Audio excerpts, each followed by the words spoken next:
അസ്സലാമു അലൈക്കും വറഹ്മത്തുള്ളാഹി വബറകാതുഹു. അൽഹംദുലില്ലാഹി റബ്ബിൽ ആലമീൻ വസ്സലാത്തു വസ്സലാമു അലാ അഷ്റഫിൽ മുർസലീൻ വഅലാ ആലിഹി വസ്വഹ്ബിഹി വമൻ തബിഅഹും ബിഇഹ്സാനിൻ ഇലാ യൗമിദ്ദീൻ അമ്മാ ബഅദ്.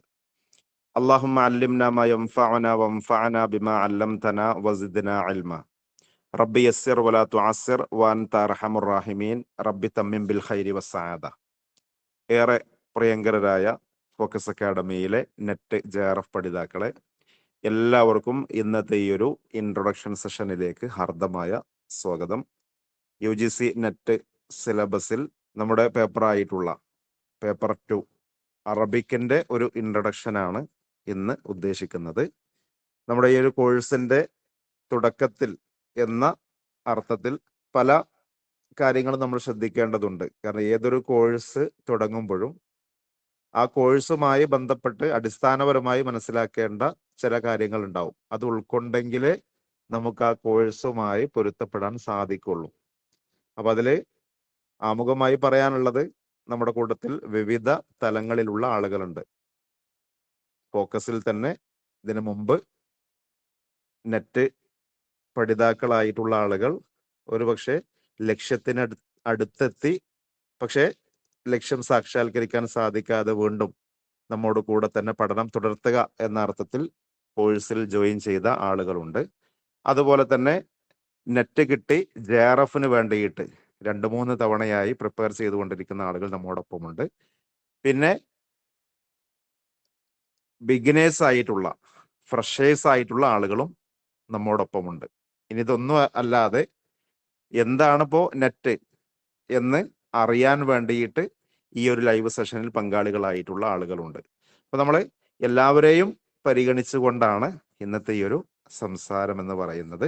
അപ്പൊ അതിൽ അറിയുന്ന ആളുകളൊക്കെ നിങ്ങൾക്കതിൽ എന്തെങ്കിലും ഒരു ചെറിയ മോട്ടിവേഷൻ കിട്ടുകയാണെങ്കിൽ ആ അർത്ഥത്തിൽ ഉപയോഗപ്പെടുത്തണം എന്ന് മാത്രമേ ഓർമ്മപ്പെടുത്താനുള്ളൂ. ഒരു കാര്യം ഉറപ്പാണ്, നമ്മൾ ഈ ഒരു എക്സാമിൽ നമ്മുടെ ലക്ഷ്യം സാക്ഷാത്കരിക്കണമെങ്കിൽ ഇന്ന് മുതൽ, അല്ലെങ്കിൽ നമ്മൾ ഈ ഒരു എക്സാം നമ്മുടെ മനസ്സിലേക്ക് കയറിയത് മുതൽ എക്സാം ഹാളിൽ നമ്മൾ പ്രവേശിച്ച ആ എക്സാം പൂർത്തിയാവുന്നത് വരെ നമ്മുടെ മനസ്സ് ഇതിനോട് കൂടെ ഉണ്ടെങ്കിൽ മാത്രമേ നമ്മൾ ലക്ഷ്യത്തിലെത്തുകയുള്ളൂ എന്നുള്ള തിരിച്ചറിവ് എല്ലാവർക്കും ഉണ്ടാവണം. അപ്പൊ അതില് 3 വിഭാഗം ആളുകളോടായിട്ടാണ് എനിക്ക് ആദ്യമായി പറയാനുള്ളത്. ഒന്ന്, ഓൾറെഡി നെറ്റ് നേടി JRFന് വേണ്ടി പ്രിപ്പയർ ചെയ്യുന്ന ആളുകളോട്. എപ്പോഴും സംഭവിക്കാറുള്ള അബദ്ധം, നമുക്ക് നെറ്റ് കിട്ടിയെങ്കിൽ അടുത്ത തവണയും നെറ്റ് കിട്ടാൻ വലിയ പ്രയാസം ഉണ്ടാവില്ല. ഏകദേശം നമ്മുടെ റേഞ്ച് എന്ന് പറയുന്നത് ആ ഒരു നെറ്റിന്റെ ആവറേജ് ലെവൽ കീപ്പ് ചെയ്യാൻ എല്ലാവർക്കും സാധിക്കും, നെറ്റ് ക്വാളിഫൈ ചെയ്തവർക്ക്. അതുകൊണ്ടാണ് 2ഉം 3ഉം 4ഉം 5ഉം തവണയൊക്കെ പലരും നെറ്റ് നേടുന്നത്. അവിടുന്ന് അങ്ങോട്ട് നമ്മുടെ ലെവൽ ഉയരണമെങ്കിൽ നമ്മൾ ഇപ്പോൾ പ്രിപ്പയർ ചെയ്തതിനേക്കാൾ കൂടുതൽ പ്രിപ്പയർ ചെയ്യേണ്ടതുണ്ട് എന്നുള്ള തിരിച്ചറിവ് നമുക്കുണ്ടാവണം. പലപ്പോഴും അവിടെ അബദ്ധമാണ് സംഭവിക്കാറുള്ളത്. നമുക്ക് അത്യാവശ്യമൊക്കെ അറിയാം എന്നുള്ള കോൺഫിഡൻസ് ആണ് നമ്മളെ വഞ്ചിക്കാറുള്ളത്. അപ്പോൾ അവിടെ നമ്മൾ എന്ത് ചെയ്യുക, ഒന്നുകൂടെ ഒരു പടി നമ്മുടെ പ്രിപ്പറേഷൻ ഒന്നുകൂടെ സജീവമാകേണ്ട സമയമാണ് JRF ലെവൽ എന്നുള്ള തിരിച്ചറിവ് നമുക്ക് ഓരോരുത്തർക്കും ഉണ്ടാവണം. അപ്പൊ ആ അർത്ഥത്തിൽ നിങ്ങൾ എന്തെങ്കിലും പഠനം ഒന്നുകൂടെ സജീവമാക്കണം എന്നാണ് നെറ്റ് ക്വാളിഫൈ ചെയ്ത് JRFന് വേണ്ടി പ്രിപ്പയർ ചെയ്യുന്ന ആളുകളോട് പറയാനുള്ളത്. അതുപോലെ തന്നെ നെറ്റിന് വേണ്ടി 2-3-4 തവണയൊക്കെ പരിശ്രമിച്ചു, നിർഭാഗ്യവശാൽ ഒന്നുകിൽ നെറ്റിന്റെ കട്ട് ഓഫിന് അടുത്ത് മിസ്സായ ആളുകൾ, അതുപോലെ തന്നെ എത്ര ശ്രമിച്ചിട്ടും നെറ്റിന്റെ ആ ഒരു കട്ട് ഓഫിന്റെ അടുക്കലേക്ക് പോലും എത്താൻ സാധിക്കാത്തവർ, ഈ 2 വിഭാഗം ആളുകളും ഈ കൂട്ടത്തിലുണ്ട്. അപ്പൊ അവരോട് പറയാനുള്ളത്, നമുക്ക് നിരാശ കൊണ്ട് പ്രത്യേകിച്ച് ഗുണമൊന്നുമില്ല. നിരാശ കൊണ്ട് നമുക്ക് പലപ്പോഴും നഷ്ടമാണ് ഉണ്ടാവുക. എന്ന് വെച്ചാൽ നമ്മുടെ പ്രിപ്പറേഷനെ പോലും അത് ബാധിക്കും. എന്നാൽ അല്പം കോൺഫിഡൻസോടുകൂടി കഴിഞ്ഞ തവണ പ്രിപ്പയർ ചെയ്ത ആളുകൾ എന്ന നിലയിൽ നമ്മൾ അല്പം സമയം ചെലവഴിക്കുകയാണെങ്കിൽ എന്തായിരുന്നാലും നമ്മുടെ ലക്ഷ്യത്തിലെത്താൻ സാധിക്കുമെന്നുള്ള തിരിച്ചറിവ് കൂടി നമുക്കുണ്ടാവണം. ഇത് വെറുതെ പറയുന്നതല്ല, നമ്മുടെ കഴിഞ്ഞ കാല ബാച്ചുകളിൽ നിന്നുള്ള എക്സ്പീരിയൻസ് കൊണ്ട് പറയാണ്.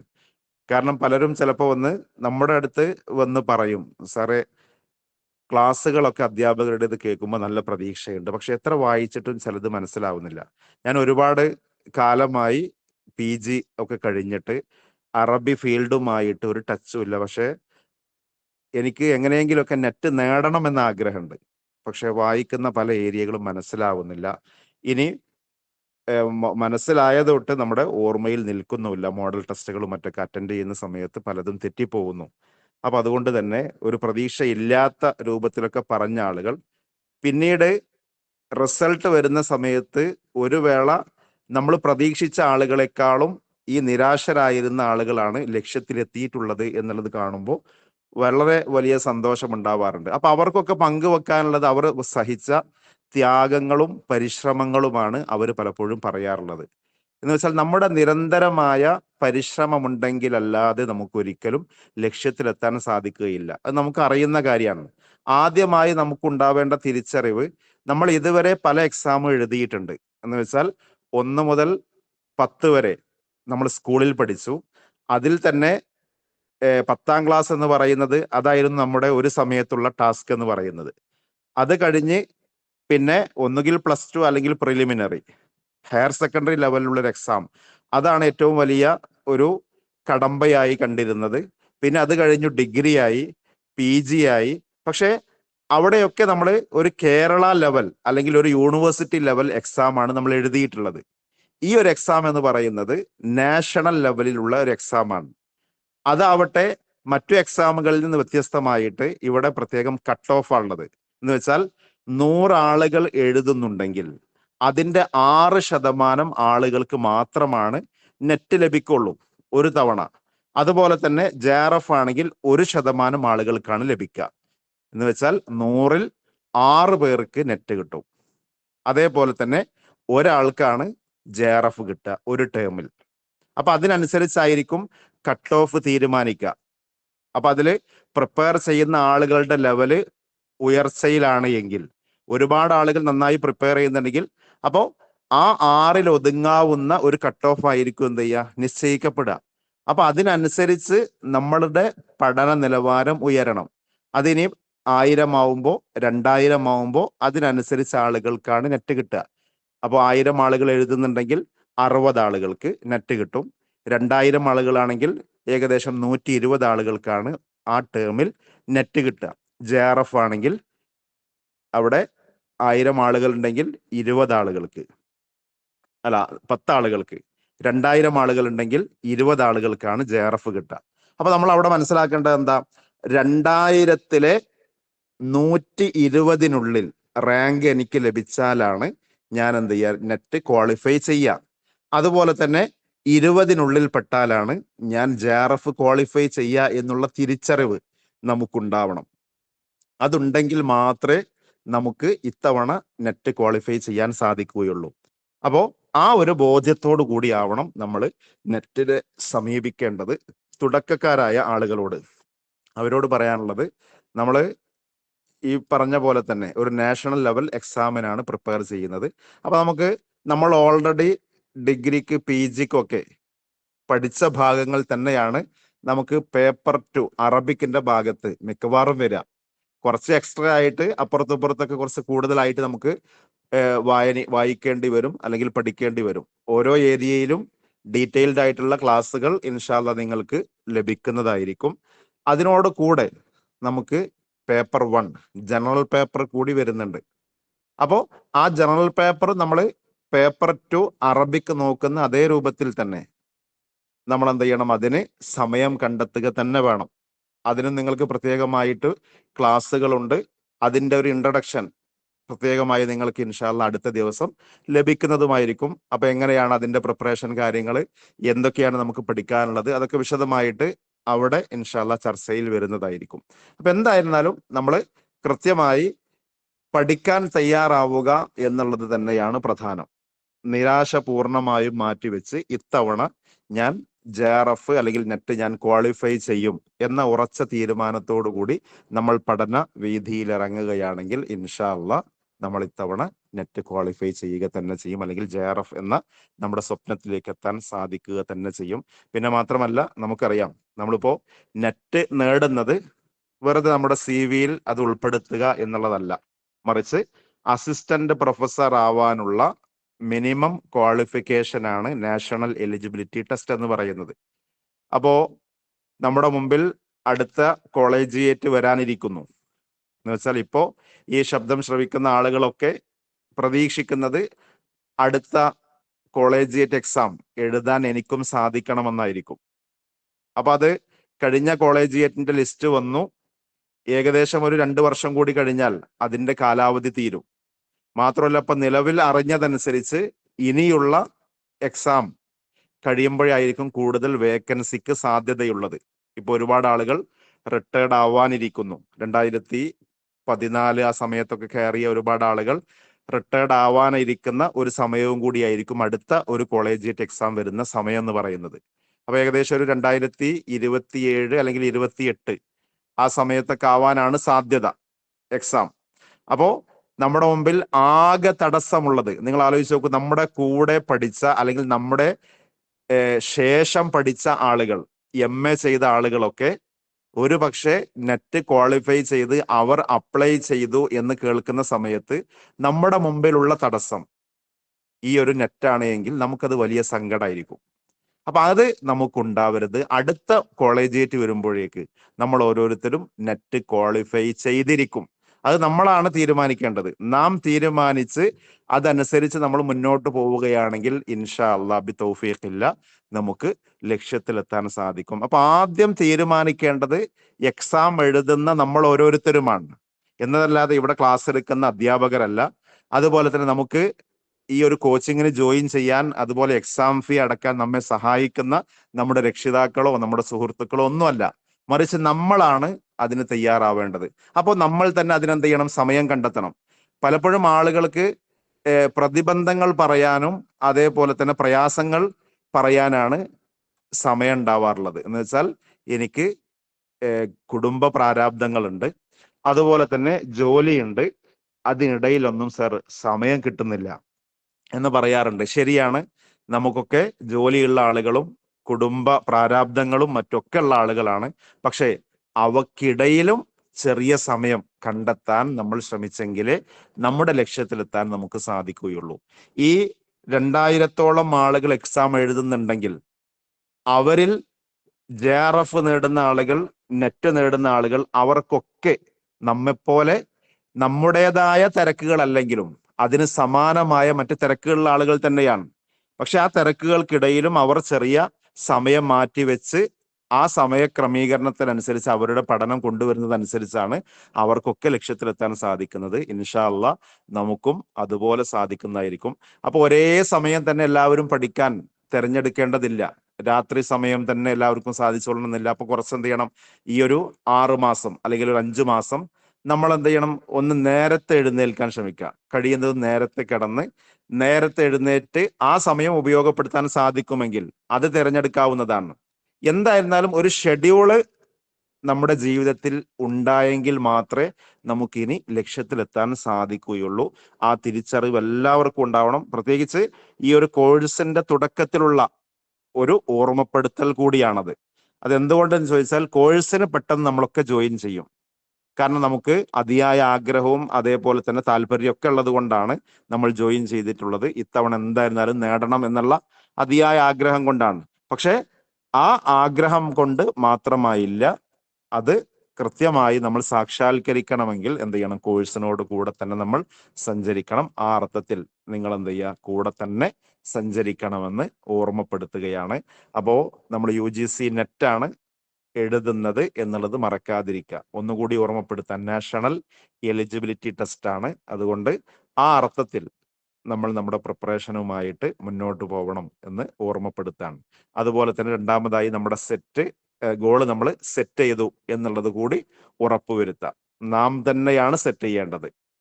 അത് പ്രത്യേകമായി ഓർമ്മപ്പെടുത്താണ്. കാരണം നമ്മൾ നമ്മുടെ ഗോള് സെറ്റ് ചെയ്തിട്ടുണ്ടെങ്കിൽ മാത്രമേ അതനുസരിച്ച് നമ്മൾ പണിയെടുക്കുള്ളൂ. ഇല്ലെങ്കിൽ എത്ര ക്ലാസ് കിട്ടിയിട്ടും കാര്യമില്ല. ക്ലാസ് അവിടെ ലൈവ് സെഷൻസ് നടക്കുന്നുണ്ടാവും. അതിൽ പങ്കെടുക്കാൻ കഴിയാത്ത അല്ലെങ്കിൽ വീണ്ടും വീണ്ടും കേൾക്കണമെന്ന് ആഗ്രഹിക്കുന്നതിന് നിങ്ങൾക്ക് സഹായകമാവുന്ന രൂപത്തിൽ ഇതിന്റെ റെക്കോർഡഡ് ലിങ്ക് ഓരോ ക്ലാസ്സിൻ്റെതും അടുത്ത ദിവസം നിങ്ങൾക്ക് ലഭിക്കുന്നതായിരിക്കും. പ്രിന്റ് എടുക്കാവുന്ന PDF നോട്ട്സ് അതും നിങ്ങൾക്ക് ലഭിക്കുന്നതായിരിക്കും. മോഡൽ ടെസ്റ്റുകളുടെ ലിങ്ക്, നമ്മുടെ പഠന നിലവാരം എത്രത്തോളം ഉണ്ട് എന്നറിയാൻ മോഡൽ ടെസ്റ്റുകളുടെ ലിങ്ക് ലഭിക്കും. പക്ഷേ എന്ത് ലഭിച്ചിട്ടും അത് ഉപയോഗപ്പെടുത്തിയിട്ടില്ല എങ്കിൽ പ്രത്യേകിച്ച് നമുക്ക് ഈ കോഴ്സ് കൊണ്ട് പ്രയോജനമൊന്നും ഉണ്ടാവില്ല. അപ്പൊ പരമാവധി നിങ്ങൾ കൂടെ തന്നെ സഞ്ചരിക്കുക, എങ്കിൽ മാത്രമേ നമുക്ക് ലക്ഷ്യത്തിലെത്താൻ സാധിക്കുകയുള്ളൂ. ഇപ്പോ തന്നെ നമ്മുടെ വിജയം നമ്മൾ കാണുകയും ചെയ്യാം, അല്ലെ? വിഷ്വലൈസ് ചെയ്യുക എന്നാണ് സാധാരണ പറയാ. എന്ന് വെച്ചാൽ നമ്മൾ നെറ്റ് ക്വാളിഫൈ ചെയ്താൽ അല്ലെങ്കിൽ നമുക്കൊരു നേട്ടം ഉണ്ടായാൽ സാധാരണഗതിയിൽ നമ്മൾ അത് അറിയിക്കാൻ ഇഷ്ടപ്പെടുന്ന ചില ആളുകൾ ഉണ്ടാവും. ഒന്നുകിൽ നമ്മുടെ സുഹൃത്തുക്കളായിരിക്കും, അല്ലെങ്കിൽ നമ്മുടെ കുടുംബക്കാരായിരിക്കും, അല്ലെങ്കിൽ നമ്മുടെ പാർട്ട്നേഴ്സ് അവരായിരിക്കും, അതല്ലെങ്കിൽ മാതാപിതാക്കളായിരിക്കും. ആരെയാണോ നമ്മളത് ഏറ്റവും ആദ്യം അറിയിക്കുക, ആ അറിയിക്കുന്ന രൂപം നമ്മുടെ മനസ്സിൽ കാണുകയും എന്നിട്ട് അതനുസരിച്ച് നമ്മൾ എന്ത് ചെയ്യുക, മുന്നോട്ട് പോവുകയാണെങ്കിൽ തീർച്ചയായും നമ്മൾ ആ ഒരു ലക്ഷ്യത്തിലേക്ക് നമ്മൾ നടന്നെടുക്കുക തന്നെ ചെയ്യും. എന്തുകൊണ്ട്? കാരണം നമ്മുടെ മനസ്സിൽ അത് ഉണ്ടെങ്കിൽ നമ്മുടെ തലച്ചോറ് അതനുസരിച്ച് റെഡിയാവും. അത് മനസ്സിന്റെ ഒരു അല്ലെങ്കിൽ നമ്മുടെ തലച്ചോറിന്റെ ഒരു പ്രത്യേകതയാണ്, അല്ലെ? നമ്മളിപ്പോ സാധാരണ ഈ എക്സാമിന് വേണ്ടി പ്രിപ്പയർ ചെയ്യുന്ന സമയത്ത്, ഏതൊരു എക്സാം ആണെങ്കിലും ഹാൾ ടിക്കറ്റ് കയ്യിൽ കിട്ടി നമ്മൾ വായിക്കുന്ന സമയമുണ്ട്. ആ സമയത്താണ് നമ്മൾ വിചാരിക്കുന്നത്, ഓ, ഞാൻ കുറച്ച് മുമ്പ്, ഒരു മാസം മുമ്പ് ഞാൻ ഇപ്പൊ ഇങ്ങനെ പഠിക്കുകയാണെന്നുണ്ടെങ്കിൽ എന്തായിരുന്നാലും എനിക്കിത് മുഴുവൻ തീർക്കായിരുന്നു, ഇപ്പൊ എല്ലാം മനസ്സിലാവുന്നുണ്ട് എന്ന് നമുക്ക് തോന്നുന്ന ഒരു സമയമാണ്. അത് എന്തേ കാരണം വെച്ചാൽ ആ സമയത്താണ് നമ്മുടെ മനസ്സിൽ ഇത് കയറിയത്. അതേപോലെ ഇപ്പൊ തന്നെ നമ്മൾ ഗോള് സെറ്റ് ചെയ്ത് നമ്മുടെ വിജയം നമ്മൾ മനസ്സിൽ കണ്ട് പഠനവുമായി മുന്നോട്ട് പോവുകയാണെങ്കിൽ തീർച്ചയായും ആ എക്സാമിനോട് അടുത്തുണ്ടാവുന്ന ഇഫക്റ്റ് ഈ സമയത്ത് നമുക്കുണ്ടാവും. പക്ഷെ നമ്മുടെ മനസ്സിൽ അത് കയറണം, എങ്കിലേ അത് ഉണ്ടാവുള്ളൂ. അപ്പോൾ വിജയം നിങ്ങൾ കൃത്യമായി മനസ്സിൽ കണ്ടുകൊണ്ട് തന്നെ എന്ത് ചെയ്യുക, ഈ ഒരു കോഴ്സിന്റെ തുടക്കത്തിൽ ഉണ്ടാവണം എന്നാണ് എല്ലാവരോടുമായി ഓർമ്മപ്പെടുത്താനുള്ളത്. ഇനി എക്സാം അതുമായി ബേസിക് ആയി മനസ്സിലാക്കേണ്ടത് ആർക്കാണ് ഇത് എഴുതാൻ പറ്റുക എന്നുള്ളത് നമുക്കറിയാം. PGക്ക് 55% മാർക്കാണ് ജനറൽ കാറ്റഗറി ഉള്ള ആളുകൾക്ക് ലഭിക്കേണ്ടത്. മിക്കവാറും അറബിക്ക് എഴുതുന്ന എല്ലാവരും OBC വിഭാഗത്തിൽപ്പെട്ട ആളുകളായിരിക്കും. അതുകൊണ്ട് തന്നെ 5% അതിൽ മാർക്കിൽ ഇളവുണ്ട്. എന്ന് വെച്ചാൽ 50% മാർക്കോട് കൂടി PG പാസ്സായ ആളുകൾക്കാണ് നെറ്റ് എഴുതാൻ സാധിക്കുക. അപ്പൊ അതിലിപ്പോ ഉള്ള ഒരു സൗകര്യം, നമ്മൾ PGക്ക് രജിസ്റ്റർ ചെയ്ത ആളുകൾക്ക് തന്നെ നെറ്റ് എഴുതാവുന്നതാണ്.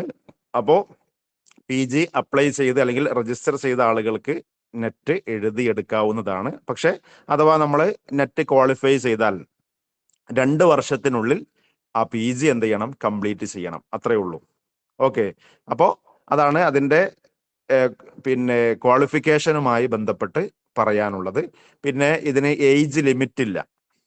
എന്ന് വെച്ചാൽ എത്ര വയസ്സ് വരെയും നമുക്ക് എന്ത് ചെയ്യാം, നെറ്റ് എഴുതാവുന്നതാണ്.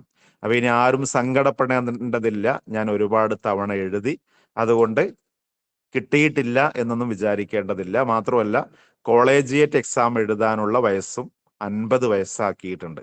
അപ്പൊ ധൈര്യമായിട്ട് നിങ്ങൾ എന്ത് ചെയ്യുക, പ്രിപ്പറേഷനുമായി മുന്നോട്ട് പോവുക. ഇൻഷാ അല്ലാഹ് നമുക്കും ഒരു ദിവസം വരും, അല്ലെ, നെറ്റൊക്കെ ക്വാളിഫൈ ചെയ്ത് കോളേജിയേറ്റ് എക്സാമിന് അപ്ലൈ ചെയ്യാനുള്ള ഒരു സ്ഥിതി നമുക്കും എത്തും എന്നുള്ള ശുഭ വിശ്വാസത്തോടു കൂടി തന്നെ മുന്നോട്ട് പോവുക. പിന്നെ JRF എയിം ചെയ്ത് മുന്നോട്ട് പോകുന്ന ആളുകൾക്ക് അവിടെ 30 വയസ്സാണ് അതിൻ്റെ ലിമിറ്റ് എന്ന് പറയുന്നത്. അതിൽ തന്നെ OBC ആയതുകൊണ്ട് 5 വയസ്സ് കൂടി ഇളവുണ്ട്. അതേപോലെ തന്നെ സ്ത്രീകൾക്കും. അപ്പോൾ 30+5 35 വയസ്സ് വരെ എന്ത് ചെയ്യാം, എഴുതാവുന്നതാണ്. ഓക്കെ, പിന്നെ SC ST പോലുള്ള പിന്നെ വിഭാഗക്കാർക്കൊക്കെ ഏതായിരുന്നാലും ഇതിൽ ഇളവുണ്ട്. അതേപോലെ തന്നെ മറ്റു ഡിഫറൻ്റ്ലി ഏബിൾഡ് ആയിട്ടുള്ള ആളുകൾക്ക്, പരിമിതരായിട്ടുള്ള ആളുകൾക്കും ഇതിൽ ഇളവുണ്ട്. അപ്പോൾ 35 വയസ്സ് വരെ ചുരുക്കി പറഞ്ഞാൽ നമുക്ക് എന്ത് ചെയ്യാം, JRFന് വേണ്ടിയിട്ട് പ്രിപ്പയർ ചെയ്യാവുന്നതാണ്. അപ്പോൾ 35 വയസ്സ് ഇപ്പോ ആവാത്ത ആർക്കും ഇതേപോലെ JRFന് കൂടി നമുക്ക് അപ്ലൈ ചെയ്യാൻ പറ്റുമെന്നർത്ഥം. അപ്പൊ JRF എന്ത് എന്ന് അറിയാത്ത ആരും ഉണ്ടാവില്ല. എന്ന് വെച്ചാൽ നമുക്ക് ഈ ഒരു ഇപ്പോ നെറ്റ് കിട്ടിക്കഴിഞ്ഞാൽ ഇപ്പോ സുഖാണ്, നേരെ PhDക്ക് നമുക്ക് ജോയിൻ ചെയ്യാം. മാത്രമല്ല ഇപ്പൊ കഴിഞ്ഞ വർഷങ്ങളിൽ നിന്ന് വ്യത്യസ്തമായി ഇപ്പൊ ലാസ്റ്റ് കഴിഞ്ഞ എക്സാമിൽ PhD എൻട്രൻസ് എക്സാമിനേഷനും ഉള്ള യോഗ്യതയായിട്ട് ഈ ഒരു നെറ്റ് എക്സാം ആണ് പരിഗണിക്കുന്നത്. അതില് 156 മാർക്കായിരുന്നു കഴിഞ്ഞ തവണ PhDയുടെ കട്ട് ഓഫ് ആയി നിശ്ചയിച്ചിരുന്നത്. നെറ്റിനേക്കാളും കുറച്ചുകൂടെ താഴെയായിരിക്കും അതിന്റെ കട്ട് ഓഫ് വരിക. PhD ഉദ്ദേശിക്കുന്ന ആളുകൾക്ക് അതുകൂടി പിന്നെ അപ്ലൈ ചെയ്യുന്ന സമയത്ത് നൽകാവുന്നതാണ്. അപ്പൊ അങ്ങനെ PhDക്ക് ജോയിൻ ചെയ്യുന്ന സമയത്ത് JRF കൂടി ഉണ്ടെങ്കിൽ അവർക്ക് ഫെലോഷിപ്പ് ലഭിക്കുന്നതായിരിക്കും. ഫെലോഷിപ്പ് ചെറിയ സംഖ്യ ഒന്നുമല്ല. എന്ന് വെച്ചാൽ ഇപ്പൊ ഒരു LP UP അധ്യാപകന് കിട്ടുന്ന സാലറിയേക്കാൾ ഇപ്പോ റിസർച്ച് ചെയ്യുന്ന ആളുകൾക്ക് ലഭിച്ചുകൊണ്ടിരിക്കുന്നുണ്ട്. 42,000 രൂപ ഏകദേശം റിസർച്ച് സ്കോളർക്ക് ഇപ്പോ ലഭിക്കുന്നുണ്ട്. മാത്രമല്ല അത് 2 വർഷമാകുമ്പോൾ പിന്നെ JRF എന്നുള്ളത് SRF ആയി മാറും, സീനിയർ റിസർച്ച് ഫെലോഷിപ്പ് ആവും. അപ്പൊ വീണ്ടും കുറച്ചുകൂടി സംഖ്യ കൂടുന്നതായിരിക്കും. ഏകദേശം 50,000 രൂപയുടെ അടുത്ത് ഒരാൾക്ക് റിസർച്ച് ചെയ്യുന്ന സമയത്ത് ഓരോ മാസവും ലഭിച്ചുകൊണ്ടിരിക്കും JRF ക്വാളിഫൈ ചെയ്താൽ. 35 വയസ്സാവാത്ത ആർക്കും ഇതിനു വേണ്ടിയിട്ട്, എന്ന് വെച്ചാൽ OBC വിഭാഗത്തിൽപ്പെട്ട ആളുകളാണോ അവർക്ക് ഈ രൂപത്തിൽ അപ്ലൈ ചെയ്യാവുന്നതാണ്. നമുക്ക് 5 വർഷം നമ്മൾ റിസർച്ച് ചെയ്യുന്നതിന് നമുക്ക് ഓരോ മാസവും ഇതേപോലെ സംഖ്യ ലഭിച്ചുകൊണ്ടിരിക്കും. മാത്രമല്ല ഇനി അല്ലാത്ത എല്ലാവരോടും ഓർമ്മപ്പെടുത്താനുള്ളത്, കഴിയുന്നതും നമ്മൾ എന്ത് ചെയ്യുക, PhD ചെയ്യാൻ സാധിക്കുമെങ്കിൽ PhD ചെയ്യാം. എന്തേ കാരണം എന്ന് വെച്ചാൽ നമ്മളിപ്പോ ഒരുപാട് വർഷങ്ങൾ പഠിച്ച ആളുകളാണ് നമ്മൾ, അല്ലെ? ഇപ്പോ 1 മുതൽ 10 വരെ പഠിച്ചു, പിന്നെ +2 ഡിഗ്രി, പിന്നെ PG കഴിഞ്ഞ ആളുകൾ ഉണ്ടാവും, ഒരുപക്ഷെ MPhilഉം കഴിഞ്ഞ ആളുകൾ ഉണ്ടാവും. പക്ഷെ ഇത്രയും വർഷം നമ്മൾ പഠിച്ചിട്ടും നമ്മളത് ക്വാളിഫൈ ചെയ്തിട്ടുണ്ട് എന്ന് മറ്റുള്ളവർ അറിയണമെങ്കിൽ ഒന്നുകിൽ നമ്മളത് അറിയിക്കണം, അല്ലെങ്കിൽ നമ്മുടെ സർട്ടിഫിക്കറ്റുകൾ കണ്ടാലാണ് അറിയാൻ സാധിക്കുക. പക്ഷേ നമ്മൾ ഡോക്ടറേറ്റ് എടുത്തു കഴിഞ്ഞാൽ അഥവാ റിസർച്ച് നമ്മൾ ചെയ്ത് കഴിഞ്ഞാൽ നമ്മുടെ പേരിനോട് കൂടെ തന്നെ ഒരു DR വരും, അല്ലെ? ഡോക്ടർ, പിന്നെ നിങ്ങളുടെ പേര് കൂടെ ചേർത്തായിരിക്കും നിങ്ങൾ അറിയപ്പെടാം. അത് ആകെ ഉള്ളത് PhDക്ക് മാത്രമാണ്. അതും ഇതേ രൂപത്തിൽ ഒരു റിസർച്ച് ഫെലോഷിപ്പോട് കൂടി ചെയ്യാൻ സാധിക്കുകയാണെങ്കിൽ എത്ര വലിയ ഭാഗ്യമാണ്. അപ്പൊ ആ അർത്ഥത്തിൽ തന്നെ ഇതിന് യോഗ്യരായ ആളുകൾ അങ്ങനെ എയിം ചെയ്ത് വേണം പഠിക്കാൻ എന്നുകൂടി സാന്ദർഭികമായി ഓർമ്മപ്പെടുത്തുകയാണ്. ശരി, അപ്പോൾ 30+5 35 വയസ്സ് വരെ JRFന് വേണ്ടിയിട്ട് സമയമുണ്ട് എന്നുള്ളത് കൂടി ഓർത്തു വെക്കുക. ഇനി JRF അതേപോലെ തന്നെ നെറ്റ്, ഇതിന്റെ അറബിക്കിൽ വന്ന കട്ട് ഓഫ്, ഇപ്പൊ സമീപകാല എക്സാമുകളിൽ വന്നിട്ടുള്ള കട്ട് ഓഫ് ആണ് ഇവിടെ നൽകിയിട്ടുള്ളത്. അപ്പൊ അതില് 2018 ജൂലൈ എക്സാം മുതൽ ഇപ്പോൾ ലാസ്റ്റ് കഴിഞ്ഞ ജൂൺ എക്സാം എന്ന് വെച്ചാൽ അത് രണ്ടാമത് നടത്തി ഓഗസ്റ്റ് മാസത്തിൽ ഒന്നുകൂടെ നടത്തിയിട്ടുണ്ടായിരുന്നു ക്യാൻസലായ എക്സാം. അപ്പൊ അത് 2024 ഓഗസ്റ്റ് മാസത്തിൽ നടത്തിയ എക്സാം വരെയുള്ള പിന്നെ നെറ്റ് JRFന്റെ കട്ട് ഓഫ് ആണ് ഇപ്പോൾ ഇവിടെ നൽകിയിട്ടുള്ളത്. അപ്പൊ അതില് ഏറ്റ വ്യത്യാസങ്ങൾ നമുക്ക് കാണാവുന്നതാണ്. 2018 ജൂലൈയിൽ 154 മാർക്കായിരുന്നു നെറ്റ് ക്വാളിഫൈ ചെയ്യാൻ OBC വിഭാഗക്കാർക്ക് വേണ്ടിയിരുന്നത്. അതുപോലെ തന്നെ ഡിസംബർ 18 ആകുമ്പോൾ 164, തൊട്ടടുത്ത വർഷം വീണ്ടും അതേ പിന്നെ കട്ട് ഓഫ് തന്നെയാണ് 164. പിന്നെ 2019 ആയപ്പോൾ 170 ആയി. അതേപോലെ തൊട്ടടുത്ത വർഷം 178 ആയി, വീണ്ടും 178, വീണ്ടും 178. പിന്നെ ഡിസംബർ 2022 ആയപ്പോൾ അത് 174, ഒരു 4 മാർക്ക് കുറയായിരുന്നു ചെയ്തിരുന്നത്. പിന്നെ അവിടുന്ന് അങ്ങോട്ട് കട്ട് ഓഫ് പിന്നെ കൂടിക്കാണ്. എന്ന് വെച്ചാൽ 2023 ജൂൺ ആയപ്പോൾ നെറ്റിന്റെ കട്ട് ഓഫ് 196 മാർക്കാണ്. എന്ന് വെച്ചാൽ 300ലാണ് 196, 65.33 അല്ലെങ്കിൽ 34%. ഓക്കെ. പിന്നെ ഡിസംബർ 2023 63.33, ചെറിയൊരു വ്യത്യാസം വന്നു, കുറച്ചൊന്ന് കുറഞ്ഞു, 190 ആയി. പിന്നെ ഇപ്പൊ ലാസ്റ്റ് കഴിഞ്ഞ എക്സാം അതിൽ 62%, 186. ഇനിയിപ്പോ ഡിസംബർ നെറ്റ് എക്സാമിന്റെ റിസൾട്ട് വന്നിട്ടില്ല, അടുത്ത് തന്നെ അതും വരുന്നതായിരിക്കും, എന്താവും എന്നുള്ളത് അറിയില്ല. അതേപോലെ തന്നെ JRFന്റെ കട്ട് ഓഫും അപ്പുറത്തവിടെ നൽകിയിട്ടുണ്ട്. അവിടെയും ഇതേപോലെ ഈ ഒരു ചെറിയ വേരിയേഷൻ നമുക്ക് കാണാവുന്നതാണ്. എന്തായിരുന്നാലും നെറ്റിന് പ്രിപ്പയർ ചെയ്യുന്ന ആളുകളുടെ എണ്ണം കൂടിയത് കൊണ്ട്, കാരണം രണ്ട് രൂപത്തിലാണ്. ഇപ്പൊ ഈ JRF വേണ്ടി പ്രിപ്പയർ ചെയ്യുന്ന ആളുകൾ എന്ന് പറയുന്നത് നമുക്കറിയാം. ഇപ്പോ ഡിഗ്രി കഴിഞ്ഞ ഉടനെ PG ചെയ്ത ആളുകളെ സംബന്ധിച്ചിടത്തോളം അവര് ആ PG ചെയ്തുകൊണ്ടിരിക്കെ ഇപ്പൊ അവർക്ക് നെറ്റ് എഴുതാം. എന്നിട്ട് അവർക്ക് 35 വയസ്സാവുന്നത് വരെ ഈ നെറ്റ് എക്സാം എഴുതാമെന്നർത്ഥം. അതിൽ ആദ്യ തവണ തന്നെ ഒരു പക്ഷെ നെറ്റ് കിട്ടിയ ആളുകൾ ഉണ്ടാവും. അവര് പിന്നെ അടുത്ത തവണ JRF വേണ്ടിയിട്ട് പ്രിപ്പയർ ചെയ്ത് എഴുതുന്നുണ്ടാവും. അപ്പൊ ഈ JRF തുക, എമൗണ്ട് അറിയുന്ന ആളുകളെ സംബന്ധിച്ചിടത്തോളം ഇതറിഞ്ഞ ഒരുപാട് ആളുകൾ ഉള്ളത് കൊണ്ട് അവര് ഓരോ വർഷവും ഇങ്ങനെ പ്രിപ്പയർ ചെയ്ത് എഴുതുന്നുണ്ട്. പക്ഷെ അവർക്ക് കിട്ടുന്നില്ല. എന്നാലോ ഓരോ തവണയും അതിൽ പല ആളുകൾക്കും നെറ്റ് കിട്ടാറുണ്ട്. പക്ഷേ ആ നെറ്റ് കിട്ടുന്നവർ ഈ പറയുന്ന 1000 ആൾ എഴുതുന്നുണ്ടെങ്കിൽ അതിൽ ടോട്ടലി 60 പേർക്കേ നെറ്റ് കിട്ടുള്ളൂ. അതിലൊരു പക്ഷേ 1, 2, 3 തവണ നെറ്റ് കിട്ടിയ ആളുകൾ തന്നെ ഈ കിട്ടിപ്പോരുന്നുണ്ടാവും.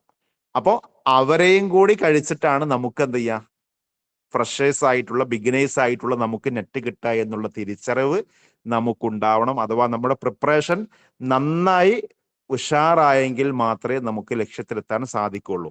അതിനോട് കൂടെ പറയാനുള്ളത് നമുക്ക് ഒരിക്കലും നിരാശ വേണ്ടതില്ല. കാരണം ഇപ്പോ ഫോക്കസിനെ സംബന്ധിച്ചിടത്തോളം തന്നെ കഴിഞ്ഞ കാല റിസൾട്ടുകളിലൊക്കെ നമുക്ക് ഒരുപാട് ആളുകൾക്ക് JRF, നെറ്റ്, ഇപ്പോ ലാസ്റ്റ് കഴിഞ്ഞ എക്സാമിൽ അവിടെ PhD യോഗ്യത നേടിയിട്ടുള്ള ആളുകൾ അൽഹംദുലില്ലാഹ് ഒരുപാട് പേരുണ്ട്. നിങ്ങൾ കണ്ടിട്ടുണ്ടായിരിക്കും. അപ്പൊ അതൊക്കെ പ്രിപ്പയർ ചെയ്ത ആളുകൾക്കാണ് ലഭിച്ചിട്ടുള്ളത്. ഫോക്കസിൽ ജോയിൻ ചെയ്തു എന്നുള്ളത് കൊണ്ട് ഒരാൾക്കും ലഭിക്കുകയില്ല. അത് പ്രത്യേകമായി പറയാം. പ്രിപ്പയർ ചെയ്ത ആളുകൾ, കൂടെ സഞ്ചരിച്ച ആളുകൾ, അവർക്കാണ് ഈ രൂപത്തിൽ ലഭിച്ചിട്ടുള്ളത്. അവരൊക്കെ പറയാറുള്ള ഫീഡ്ബാക്കും നമുക്ക് ഇതേ രൂപത്തിൽ തന്നെയാണ്. ആരൊക്കെയാണോ കൃത്യമായി സമയം ഉപയോഗപ്പെടുത്തിയിട്ടുള്ളത് അവർക്കൊക്കെ ലക്ഷ്യത്തിലെത്താൻ സാധിച്ചിട്ടുണ്ട്. ഇൻഷാ അല്ലാഹ് അടുത്ത റിസൾട്ട് വരുമ്പോൾ ഇവിടെ പലരുടെയും പേരിങ്ങനെ കണ്ടുകൊണ്ടിരിക്കുന്നുണ്ട്. നിങ്ങളുടെയൊക്കെ പേരുകൾ ഫോക്കസിന്റെ റിസൾട്ടിൽ നമ്മൾ പ്രതീക്ഷിക്കുകയാണ്. ആ അർത്ഥത്തിൽ ഉയരാൻ നിങ്ങൾക്ക് ഓരോരുത്തർക്കും സാധിക്കുമാറാവട്ടെ എന്ന് പ്രത്യേകമായി പ്രാർത്ഥിക്കുകയാണ്. ഇതിനോട് കൂടെ ഒരു കാര്യവും കൂടെ ഓർമ്മപ്പെടുത്താനുള്ളത്, ഇപ്പോൾ ലാസ്റ്റ് കഴിഞ്ഞ ഓഗസ്റ്റ് 2024 എക്സാമിൽ PhD ഞാൻ നേരത്തെ പറഞ്ഞു, PhD പിന്നെ കട്ട് ഓഫ് ആയി നിശ്ചയിച്ചിരുന്നത് 52.66 ആണ്. എന്ന് വെച്ചാൽ 158 മാർക്ക് ആയിരുന്നു അവിടെ യോഗ്യതയായി വന്നിരുന്നത്. അപ്പോ 300-ൽ 158 മാർക്ക് മതിയായിരുന്നു എന്നർത്ഥം. അപ്പൊ ഏകദേശം നെറ്റിന്റെ കുറച്ച് താഴെയായിട്ടായിരിക്കും ഈ ഒരു PhD കട്ട് ഓഫ് ഉണ്ടാവുക. അപ്പൊ കുറച്ചൊന്ന് നമ്മൾ ശ്രദ്ധിച്ച് പഠിക്കുകയാണെങ്കിൽ PhD മാത്രം ഉദ്ദേശിച്ച് എഴുതുന്ന ആളുകൾ, അതിന്റെ യോഗ്യത മാത്രം ഉദ്ദേശിച്ച് എഴുതുന്ന ആളുകൾ അല്പം ഒന്ന് പരിശ്രമിച്ചാൽ തന്നെ ആ ഒരു യോഗ്യത നേടാവുന്നതാണ് എന്നുകൂടി സാന്ദർഭികമായിട്ട് ഓർമ്മപ്പെടുത്തുകയാണ്. ഇനി നമ്മുടെ സിലബസ് എന്ന് പറയുന്നത് അധികം ആളുകൾക്കും അറിയാം. അറിയാത്തവരെ പരിഗണിച്ചുകൊണ്ട് ജസ്റ്റ് ഒന്ന് പരിചയപ്പെടുത്താണ്. നമുക്ക് അറബിക്കിൽ ടോട്ടൽ 10 യൂണിറ്റുകളാണ് വരുന്നത്. അപ്പൊ ഇതില് ഓരോന്നിന്റെയും ഡീറ്റെയിൽഡ് ആയിട്ടുള്ള ക്ലാസ്സുകൾ ഇൻഷാ അല്ലാഹ് നിങ്ങൾക്ക് ലഭിക്കുന്നതായിരിക്കും. അതിൽ തന്നെ ചില യൂണിറ്റുകൾ നമ്മൾ എന്ത് ചെയ്യണം വെച്ചാൽ ഉമ്മഹാത്തുൽ കുത്തുബ് വെച്ച്, എന്ന് വെച്ചാൽ അറബിക്കിലെ ഈ ഒരു അറബിക് ലിറ്ററേച്ചർ നമ്മൾ നിർബന്ധമായും റെഫർ ചെയ്യേണ്ട ചില ഗ്രന്ഥങ്ങളുണ്ട്. അവ വെച്ച് തന്നെ നമ്മൾ എന്ത് ചെയ്യണം, വായിക്കേണ്ടതുണ്ട്. അപ്പോ ആ രൂപത്തിൽ തന്നെ പ്രിപ്പയർ ചെയ്തിട്ടുള്ള നോട്ട്സ് ആണ് നിങ്ങൾക്ക് ആ ഭാഗത്ത് ലഭിക്കുക. എന്നാലും സാധിക്കുമെങ്കിൽ നമ്മുടെ നോട്ടിൽ തന്നെ മിക്കവാറും എല്ലാ പോയിന്റ്സും ഉണ്ടാവും. എന്നാൽ അതിന് പുറമെ ഒരു എക്സ്ട്രാ റീഡിങ്ങിന് വേണ്ടി ആ ഉമ്മഹാത്തുൽ കുത്തുബ് കൂടി വായിക്കാൻ സാധിക്കുന്ന ആളുകൾ അതുകൂടി വായിക്കണമെന്ന് തന്നെയാണ് നമ്മൾ എപ്പോഴും പറയാറുള്ളത്. അതൊന്നുകൂടി നിങ്ങളോടും ഓർമ്മപ്പെടുത്താണ്. ഉദാഹരണമായി യൂണിറ്റ് 1 എന്ന് പറയുന്നത് അശ്ശാറുൽ അറബി ഹത്തൽ അസ്റിൽ അബ്ബാസി. ഇത് പഠിക്കാത്ത ഒരാളും ഈ ശബ്ദം ശ്രവിക്കുന്നവരിൽ മിക്കവാറും ഉണ്ടാവില്ല. കാരണം അറബി സാഹിത്യം പഠിക്കാൻ തുടങ്ങുന്നത് തന്നെ നമ്മൾ ആദ്യം ജാഹിലി ലിറ്ററേച്ചർ മുതലാണ്. അപ്പോൾ ജാഹിലി ലിറ്ററേച്ചർ മുതൽ അബ്ബാസി ലിറ്ററേച്ചർ വരെ അവിടെയുള്ള കവിതയാണ് അവിടെ പഠിക്കാനുള്ളത്. അവിടെയും ഓരോ കവിതയും ചർവണം ചെയ്യാനൊന്നും നമുക്കില്ല. സിലബസിൽ പ്രത്യേകമായി ചില ഏരിയകളിലുള്ള പ്രധാനപ്പെട്ട കവികളെ കുറിച്ചാണ് പറഞ്ഞിട്ടുള്ളത്. അപ്പോ അതിൽ പ്രധാനപ്പെട്ട കവികളുടെ ചില കവിതകൾ ചിലപ്പോൾ ചോദിക്കാറുണ്ട് എന്നുള്ളത് കഴിച്ചാൽ മിക്കവാറും ആ സാഹിത്യകാരന്മാരെ കുറിച്ചാണ് നമുക്ക് അവിടെ പഠിക്കാനുണ്ടാവുക. ഓക്കെ, അപ്പോ അതാണ് ഒന്നാമത്തെ യൂണിറ്റ്. അപ്പൊ അതിൽ ആ ഭാഗം എന്ന് പറയുന്നത് അദബുൽ ഖദീം എന്ന് വെച്ചാൽ ക്ലാസിക്കൽ പീരീഡിലുള്ള ലിറ്ററേച്ചറിന്റെ ഏരിയയാണ്. അവിടെ തന്നെയാണ് നമുക്ക് ഇതേപോലെ ഉമ്മഹാത്തുൽ കുത്തുബ് വെച്ച് നോക്കാനുള്ളത്. ഏതുപോലെ താരിഖുൽ അദബുൽ അറബി ലി അഹമ്മദ് ഹസൻ സയ്യാദ്, അതുപോലെ തന്നെ ഹന്ന അൽ ഫാഖൂരി അദ്ദേഹത്തിന്റെ താരിഖുൽ അദബുൽ അറബി അൽ ഖദീം, പിന്നെ ജുർജി സൈദാന്റെ താരീഖു ആദാബിൽ ലുഗ അൽ അറബിയ എന്ന് പറയുന്ന ഗ്രന്ഥം. ഓക്കെ, പിന്നെ ഷൗഖി ലൈഫ് അദ്ദേഹത്തിനുണ്ട് ഇതേപോലെ താരീഖുൽ അദബുൽ അറബി എന്ന് പറയുന്ന സിൽസില തന്നെയുണ്ട്. ജാഹിലി, അതേപോലെ തന്നെ ഇസ്ലാമിക കാലഘട്ടം, അബ്ബാസി കാലഘട്ടം, പിന്നെ ഓരോരോ അറബ് രാജ്യങ്ങളുമായി ബന്ധപ്പെട്ടൊക്കെ അദ്ദേഹം എഴുതിയിട്ടുള്ള താരീഖുൽ അദബുൽ അറബിയിലെ സിൽസില, അതിലുള്ള ഒരു സീരീസ് തന്നെ എഴുതിയിട്ടുണ്ട്. അപ്പൊ അതില് നമ്മുടെ ഈ സിലബസുമായി ബന്ധപ്പെട്ട ഏരിയ നമ്മൾ എന്ത് ചെയ്യണം, നോക്കണം എന്നർത്ഥം. ഓക്കെ, അപ്പോൾ ഇതൊക്കെ ഏകദേശം ആ ഭാഗത്ത് നിന്നുള്ള പ്രധാന പോയിന്റ്സ് ഒക്കെ ഉൾക്കൊള്ളിച്ചു കൊണ്ടുള്ള നോട്ട്സ് നിങ്ങൾക്ക് ലഭിക്കുമെങ്കിലും സാധിക്കുന്ന ആളുകൾ അതിന് പുറമെ ഒരു എക്സ്ട്രാ റീഡിംഗ് കൂടി നടത്തിയാലാണ് നമുക്ക് ഏത് രൂപത്തിൽ ചോദ്യം വന്നാലും ആൻസർ ചെയ്യാൻ സാധിക്കുക. കാരണം നെറ്റിന്റെ ക്വസ്റ്റ്യൻസ് എന്ന് പറയുന്നത് നമുക്ക് വായിച്ചാൽ മനസ്സിലാവും, അതിൽ സ്റ്റേറ്റ്മെന്റ് രൂപത്തിലുള്ള ക്വസ്റ്റ്യൻസ് ആണ് അധിക ക്വസ്റ്റ്യൻസ് ഇപ്പൊ വരാറുള്ളത്. അപ്പൊ ഒരു ഏരിയയെ കുറിച്ച് നമുക്ക് കൃത്യമായ ധാരണയുണ്ടെങ്കിൽ മാത്രമാണ് നമുക്ക് തെറ്റാതെ ആൻസർ ചെയ്യാൻ സാധിക്കുക. എക്സാം ഹാളിൽ നമ്മൾ ക്വസ്റ്റ്യൻ കാണുന്ന സമയത്ത് നമുക്കൊക്കെ പരിചയമുള്ളതായിരിക്കും അധിക ക്വസ്റ്റ്യൻസും, പക്ഷേ കൺഫ്യൂഷൻ ഇങ്ങനെ ആയിക്കൊണ്ടിരിക്കും, കൺഫ്യൂഷൻ മാറൂല. അത് മാറണമെന്നുണ്ടെങ്കിൽ നമുക്കൊരു പരന്ന വായന ആവശ്യമാണ്. അതുകൊണ്ടാണ് നമ്മുടെ ക്ലാസ് നിങ്ങൾക്ക് ലഭിച്ചു കഴിഞ്ഞാലും അതേപോലെ തന്നെ വ്യക്തമായ വിശദമായ നോട്ട്സ് കിട്ടിക്കഴിഞ്ഞാലും നിങ്ങൾ ഒരു എക്സ്ട്രാ റീഡിംഗ് കൂടി നടത്തണം എന്ന് നമ്മൾ പറയുന്നത്. പിന്നെ നമ്മളൊരു കോഴ്സിൽ ജോയിൻ ചെയ്യുക എന്ന് പറയുന്നത് 2-3 കാര്യങ്ങൾക്ക് വേണ്ടിയിട്ടാണ്. അതെല്ലാവരും മനസ്സിലാക്കണം. എന്ന് വെച്ചാൽ നമുക്ക് ഇതിപ്പോ ഒരു കോഴ്സിൽ ജോയിൻ ചെയ്യണം എന്നില്ല നമുക്ക് നെറ്റ് കിട്ടാൻ, അതേപോലെ തന്നെ JRF കിട്ടാൻ, PSC കിട്ടാനൊന്നും. പിന്നെന്താ, അവിടെ ജോയിൻ ചെയ്യുമ്പോൾ അതുകൊണ്ടുള്ള ചില നേട്ടങ്ങളുണ്ട്.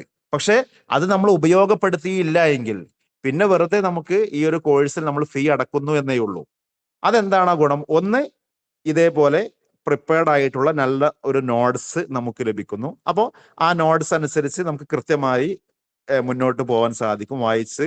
അതേപോലെ തന്നെ ചിലപ്പോൾ എല്ലാ ഭാഗങ്ങളും നമുക്ക് അർത്ഥം അറിഞ്ഞുകൊള്ളണമെന്നില്ല. അപ്പൊ അതിന്റെ അർത്ഥവും അറിയുന്ന രൂപത്തിലുള്ള ക്ലാസ് ലഭിക്കുമ്പോൾ അത് നമുക്ക് സഹായകമാണ്. പിന്നെ ഷെഡ്യൂൾഡ് ആയിട്ടുള്ള ഒരു പഠനം നമുക്കുണ്ടാവും. നമ്മളിപ്പോ സ്വന്തമായി പ്രിപ്പയർ ചെയ്യുന്ന പല സന്ദർഭങ്ങളും നമ്മുടെ ജീവിതത്തിൽ ഉണ്ടാവും അല്ലെ? ഇപ്പോൾ ഏത് PSCക്ക് വേണ്ടി, അതേപോലെ തന്നെ മൊത്തം കോമ്പറ്റേറ്റീവ് എക്സാമുകൾക്ക് വേണ്ടിയിട്ട് അവിടെയൊക്കെ നമ്മൾ പലപ്പോഴും ആരംഭിക്കും. പക്ഷെ കുറച്ച് കഴിയുമ്പോൾ എന്തെങ്കിലും വിഷയം വീട്ടിൽ വരുന്ന സമയത്ത് അല്ലെങ്കിൽ നമ്മുടെ ജോലിയുമായി ബന്ധപ്പെട്ട തിരക്ക് വരുമ്പോൾ നമ്മൾ എന്ത് ചെയ്യും, ആ പ്രിപ്പറേഷൻ ഒന്ന് സ്റ്റോപ്പ് ആവും.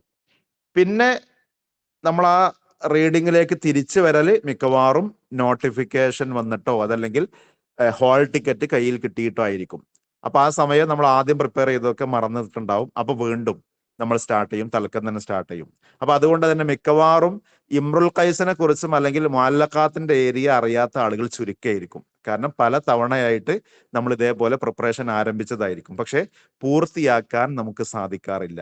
പക്ഷെ ഒരു കോഴ്സിലാവുമ്പോൾ നമുക്ക് ഇവിടെ പറ്റൂല. കാരണം ഇപ്പോൾ 2, 3, 4 ദിവസം അഥവാ നമ്മൾ തിരക്കിലായിട്ട് ക്ലാസ് അവിടെ വന്നിട്ടില്ലെങ്കിൽ നമ്മോട് ചോദ്യം വരും, ഇവിടെ ഇന്നത്തെ ക്ലാസ് അല്ലെങ്കിൽ ഈ ഏരിയയിൽ ക്ലാസ് കിട്ടിയിട്ടില്ലല്ലോ എന്ന് പറയുമ്പോൾ നമ്മൾ അവിടെ ഷെഡ്യൂൾ ആയിട്ട് ക്ലാസ്സുമായി മുന്നോട്ട് പോകും.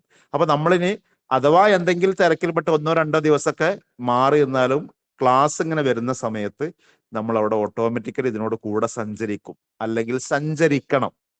അപ്പോഴേ നമുക്ക് ഇങ്ങനെ ഒരു കോഴ്സിൽ ജോയിൻ ചെയ്തത് കൊണ്ടുള്ള ഗുണം ലഭിക്കുകയുള്ളൂ. പിന്നെ മറ്റൊന്ന്, ഞാൻ നേരത്തെ പറഞ്ഞ പോലെ ചിലപ്പോൾ നമ്മൾ ഇതേപോലെ സ്വന്തമായി പ്രിപ്പയർ ചെയ്യാൻ ആരംഭിക്കുന്ന സമയത്ത് നമ്മൾ കമ്പൈൻ സ്റ്റഡിക്ക് വേണ്ടി പലരെയും ചിലപ്പോൾ ക്ഷണിച്ചിട്ടുണ്ടാവും. അപ്പൊ നമ്മൾ വലിയ ആവേശത്തിലായിരിക്കും എന്ത് ചെയ്യുക, നമുക്ക് മോട്ടിവേഷൻ വന്നതുകൊണ്ടാണ് നമ്മൾ ക്ഷണിക്കുക പലരെയും. പക്ഷെ നമ്മൾ എത്ര തന്നെ ഒരുപക്ഷെ ചിലപ്പോൾ അവരുടെ അസൗകര്യങ്ങൾ വരെ തീർത്തു കൊടുക്കാൻ നമ്മൾ സമയം കണ്ടെത്തും അല്ലെ? നമ്മൾ ഉദ്ദേശിച്ച സ്ഥലത്തിലേക്ക് അവര് വായിക്കാൻ വന്നില്ലെങ്കിലും അവർക്ക് സൗകര്യപ്പെടുന്ന സ്ഥലത്തേക്ക് നമ്മൾ അങ്ങോട്ട് വരാന്ന് വരെ പറഞ്ഞു നോക്കും.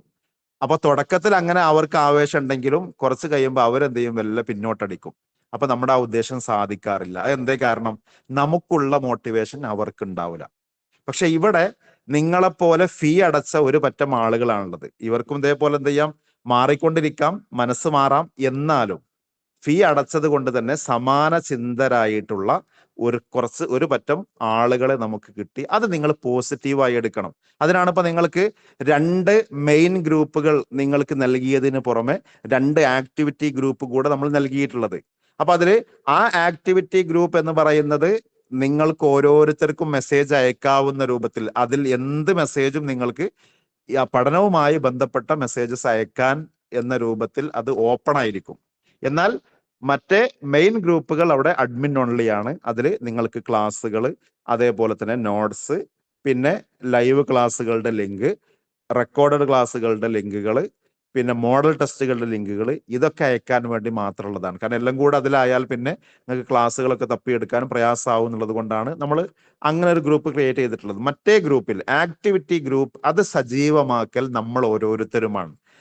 അപ്പൊ അതില് നിങ്ങൾക്ക് എന്ത് ചെയ്യാം, ഇപ്പൊ ഓരോ ക്ലാസ് നിങ്ങൾക്ക് ലഭിക്കുമ്പോഴും ആ ഏരിയയിൽ മിക്കവാറും അധ്യാപകർ ഒന്നുകിൽ പ്രീവിയസ് ഇയർ ക്വസ്റ്റ്യൻസ് ഉൾപ്പെടുത്തിയിട്ടുണ്ടാവും, അതുപോലെ തന്നെ മോഡൽ ക്വസ്റ്റ്യൻസ് ഉൾപ്പെടുത്തിയിട്ടുണ്ടാവും. അപ്പൊ ഇനി ഒന്നുമില്ലെങ്കിലും അതിൽ വന്ന ക്വസ്റ്റ്യൻസ് എങ്കിലും നിങ്ങൾക്ക് ആ ഗ്രൂപ്പിൽ ഡിസ്കസ് ചെയ്യാം. പിന്നെ നമ്മുടെ ആ കൊറോണയുടെ സമയത്തൊക്കെയാണ് കൂടുതൽ ആളുകൾക്ക് ഒഴിവുണ്ടായിരുന്നത് എന്നുള്ളത് കൊണ്ട് തന്നെ നമുക്ക് ആ സമയത്ത് ഒരു തവണ ഇന്ത്യയിൽ നെറ്റ് കിട്ടിയതിൽ 2 പേരല്ലാത്തവരൊക്കെ ആ ഒരു സമയത്ത് ഫോക്കസ് പഠിതാക്കളായിരുന്നു. ഒരു സമയത്ത് ആ കൊറോണയുടെ സമയത്താണ്.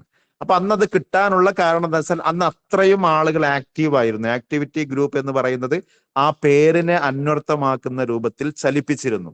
അതേ രൂപത്തിൽ നമ്മൾ ചലിപ്പിക്കാൻ തയ്യാറാവുക. അപ്പൊ അതെങ്ങനെയാ വെച്ചാൽ, ഒന്നിപ്പോ ഇതേപോലെ അതിൽ വന്ന അധ്യാപകർ ചർച്ച ചെയ്ത ക്വസ്റ്റ്യൻസ്, ഇനി അതല്ലെങ്കിൽ പിന്നെ പ്രീവിയസ് ഇയർ ക്വസ്റ്റ്യൻ പേപ്പറുകൾ നിങ്ങൾക്ക് കിട്ടും. അതനുസരിച്ച് നിങ്ങൾക്ക് എന്ത് ചെയ്യാം, അത് പോസ്റ്റ് ചെയ്ത് പിന്നെ ആ ഏരിയയുമായി ബന്ധപ്പെട്ട ഡിസ്കഷൻ നടത്താം. പിന്നെ അതോടൊപ്പം നമ്മൾ തന്നെ എന്ത് ചെയ്യുക, ഒരു നോട്ട് അല്ലെങ്കിൽ ഒരു ക്ലാസിന്റെ ഏരിയ, ആ ഏരിയ വായിച്ച് ഇതിൽ നിന്നിപ്പോ ഒരു ക്വസ്റ്റ്യൻ വരാൻ സാധ്യതയുള്ളത് ഇന്ന ഭാഗമാണ് എന്ന് നമുക്ക് തോന്നുകയാണെങ്കിൽ അവിടെ നമ്മളൊരു ക്വസ്റ്റ്യൻ ഉണ്ടാക്കുക, 4 ഓപ്ഷൻ ഇടുക. അങ്ങനെ ഒരു ക്വസ്റ്റ്യൻ നമ്മൾ ഉണ്ടാക്കി കഴിഞ്ഞാൽ നമ്മളൊരു 2 മണിക്കൂർ വായിക്കുന്നതിനേക്കാളും ഇഫക്റ്റീവ് ആയിരിക്കും. സ്വന്തമായി ക്വസ്റ്റ്യൻ ഉണ്ടാക്കുകയാണെങ്കിൽ നമ്മൾ അത്രയും ശ്രദ്ധ കൊടുത്തിട്ടായിരിക്കും ആ ക്വസ്റ്റ്യൻ പോസ്റ്റ് ചെയ്യുക. കാരണം നമ്മുടെ ഗ്രൂപ്പിലുള്ള ആളുകളെയൊക്കെ നമ്മുടെ മനസ്സിൽ വരും, ഇതിപ്പോ ഇതിൽ എന്തെങ്കിലും തെറ്റുണ്ടാവോ എന്ന് കൂടി ആലോചിച്ചിട്ടായിരിക്കും നമ്മൾ ആ ക്വസ്റ്റ്യൻ പ്രിപ്പയർ ചെയ്യുക. അതുകൊണ്ട് തന്നെ പിന്നെ നമുക്ക് ആ ക്വസ്റ്റ്യൻ കൂടുതലായിട്ട് നമുക്ക് വായിക്കേണ്ടി വരില്ല, ആ ഒരു പോയിന്റ്. അപ്പൊ അതുകൊണ്ട് തന്നെ സ്വന്തമായി സാധിക്കുന്ന ആളുകൾ എന്ത് ചെയ്യാം, ഒരു ദിവസം ഒരു ഏരിയയിൽ നിന്ന് ഒരു 5 ക്വസ്റ്റ്യൻ ഉണ്ടാക്കിയാൽ നമ്മെ സംബന്ധിച്ചിടത്തോളം ആ ഏരിയ ക്ലിയർ ആയിട്ട് നമുക്ക് പഠിക്കാൻ സാധിക്കും. അതോടൊപ്പം ഇങ്ങനെ ഓരോരുത്തരും നമ്മുടെ ഗ്രൂപ്പിൽ ഒരു 10 ആള് ചിന്തിക്കുകയാണെങ്കിൽ നമ്മെ സംബന്ധിച്ചിടത്തോളം നമ്മൾ 5 പോയിന്റ്സേ ഗ്രൂപ്പിൽ ഇടുന്നുള്ളൂ. എന്നാൽ 10 പേര് ഇതേപോലെ ചെയ്യുകയാണെങ്കിൽ 50 പോയിന്റ്സ് ആണ് നമുക്ക് ലഭിക്കുക. ഇങ്ങനെ പോസിറ്റീവ് ആയിട്ട് കൂടെ നിങ്ങൾ ഈ ഒരു പഠന സംവിധാനത്തെ ഉപയോഗപ്പെടുത്തണം. ഇങ്ങനെയൊക്കെ നമ്മുടെ ഗ്രൂപ്പ് നല്ല രൂപത്തിൽ ചലിപ്പിക്കുന്ന വർഷങ്ങൾ കഴിഞ്ഞു പോയിട്ടുണ്ട്. പിന്നെ അതിലൊക്കെ നമുക്കതിൽ റെസ്ട്രിക്ഷൻസ് നിർബന്ധമായും ചെയ്യണം എന്ന് പറഞ്ഞ് കൊണ്ടുവരുന്നതിന് ലിമിറ്റ് ഉണ്ട്. അത് നിങ്ങൾക്കറിയാം. ഒരു ഫ്രീ ഗ്രൂപ്പ് ചെയ്യുന്ന പോലെ ഒരിക്കലും പെയ്ഡ് ഗ്രൂപ്പ് നമുക്ക് ചെയ്യാൻ സാധ്യമല്ല.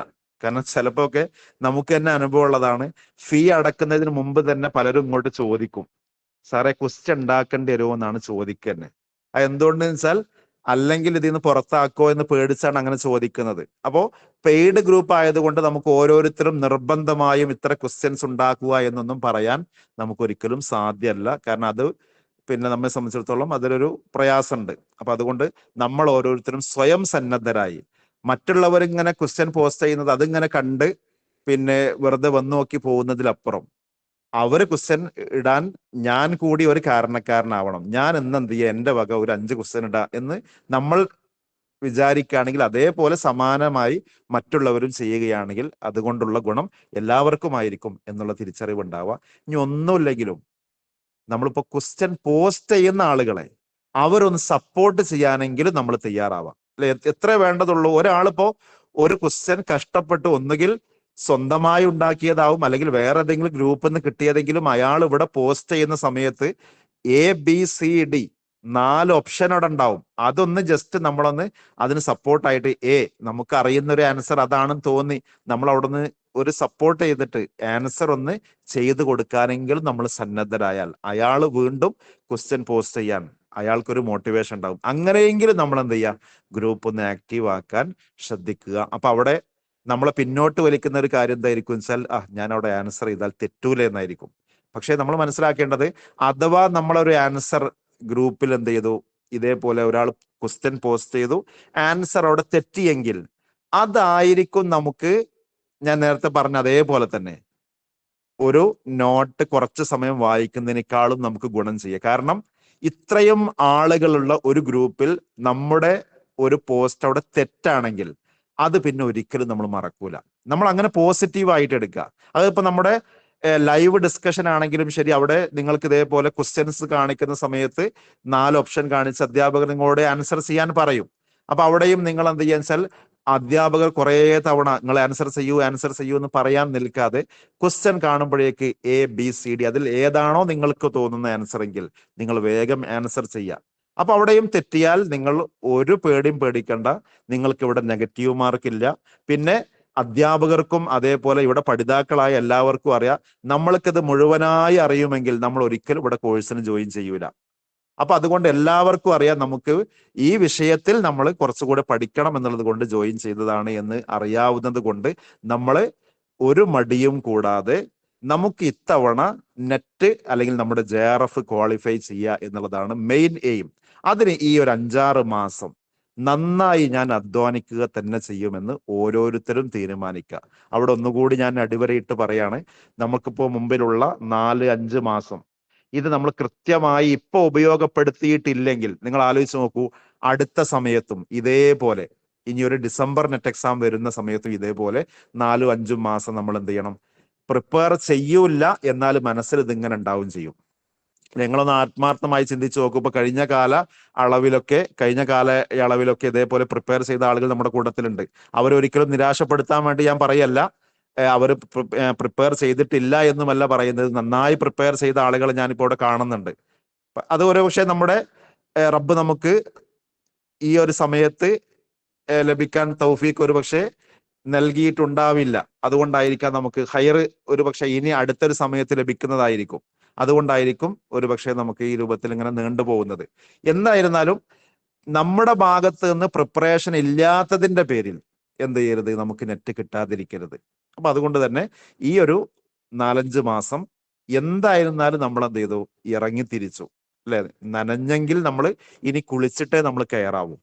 അപ്പോ ആ രൂപത്തിൽ എന്ത് ചെയ്യുക, കുറച്ചൊക്കെ ഇനിയിപ്പം ജോലി ചെയ്യുന്ന ആളുകളോട്, ഞാനിപ്പോ PSCക്കൊക്കെ പ്രിപ്പയർ ചെയ്യുന്ന ആളുകളോട് എപ്പോഴും പറയുന്ന ഒരു വാചകമാണ്. അതായത് നമ്മള് സ്കൂളിൽ നിന്ന് നമുക്ക് ലീവ് എടുക്കാൻ ഏതെല്ലാം ദിവസം സാധിക്കുമോ, അപ്പൊ അതിൽ കുറച്ചൊക്കെ ദിവസം നമുക്ക് ശമ്പളം കട്ടായാലും ഒരു പക്ഷെ നമ്മുടെ വീട് പട്ടിണിയാവുകയില്ല എങ്കിൽ നമ്മൾ മെയിൻ ആയി കാണേണ്ടത് ഈ എക്സാം തന്നെയാണ് അല്ലെ. കാരണം നമുക്കിപ്പോ കിട്ടുന്ന വേതനത്തെക്കാളും PSC എക്സാം വഴി സ്ഥിരമായി നമുക്കൊരു ജോലി കിട്ടുമെങ്കിൽ ഇപ്പൊ നമ്മൾ ജോലി ലീവ് എടുക്കല്ലേ വേണ്ടത്.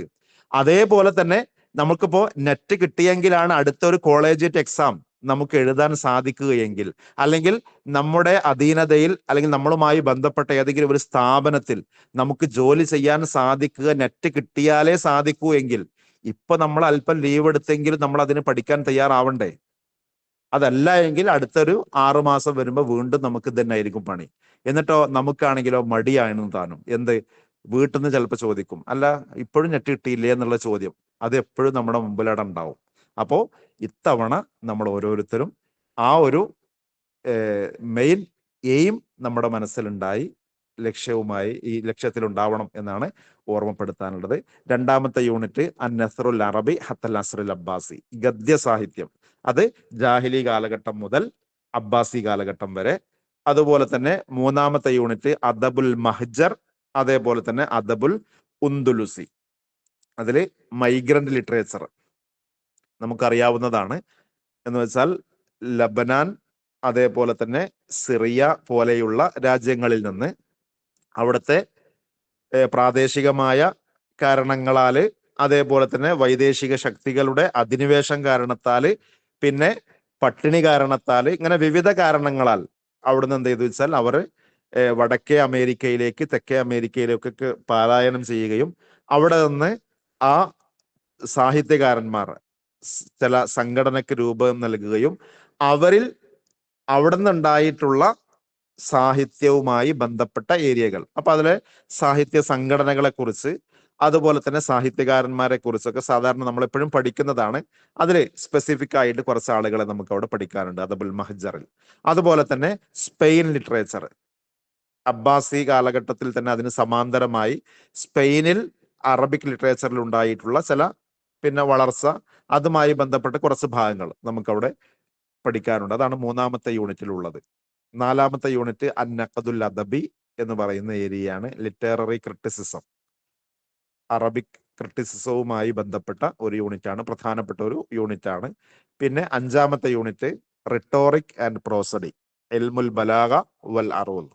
ഇതൊക്കെ നമ്മൾ വിശദമായ ക്ലാസ്സുകൾ നിങ്ങൾക്ക് ഓരോ ഏരിയയിലും ലഭിക്കുന്നതായിരിക്കും. അപ്പൊ അതൊക്കെ കൃത്യമായി നിങ്ങൾക്ക് ഫോളോ ചെയ്യാവുന്നതാണ്.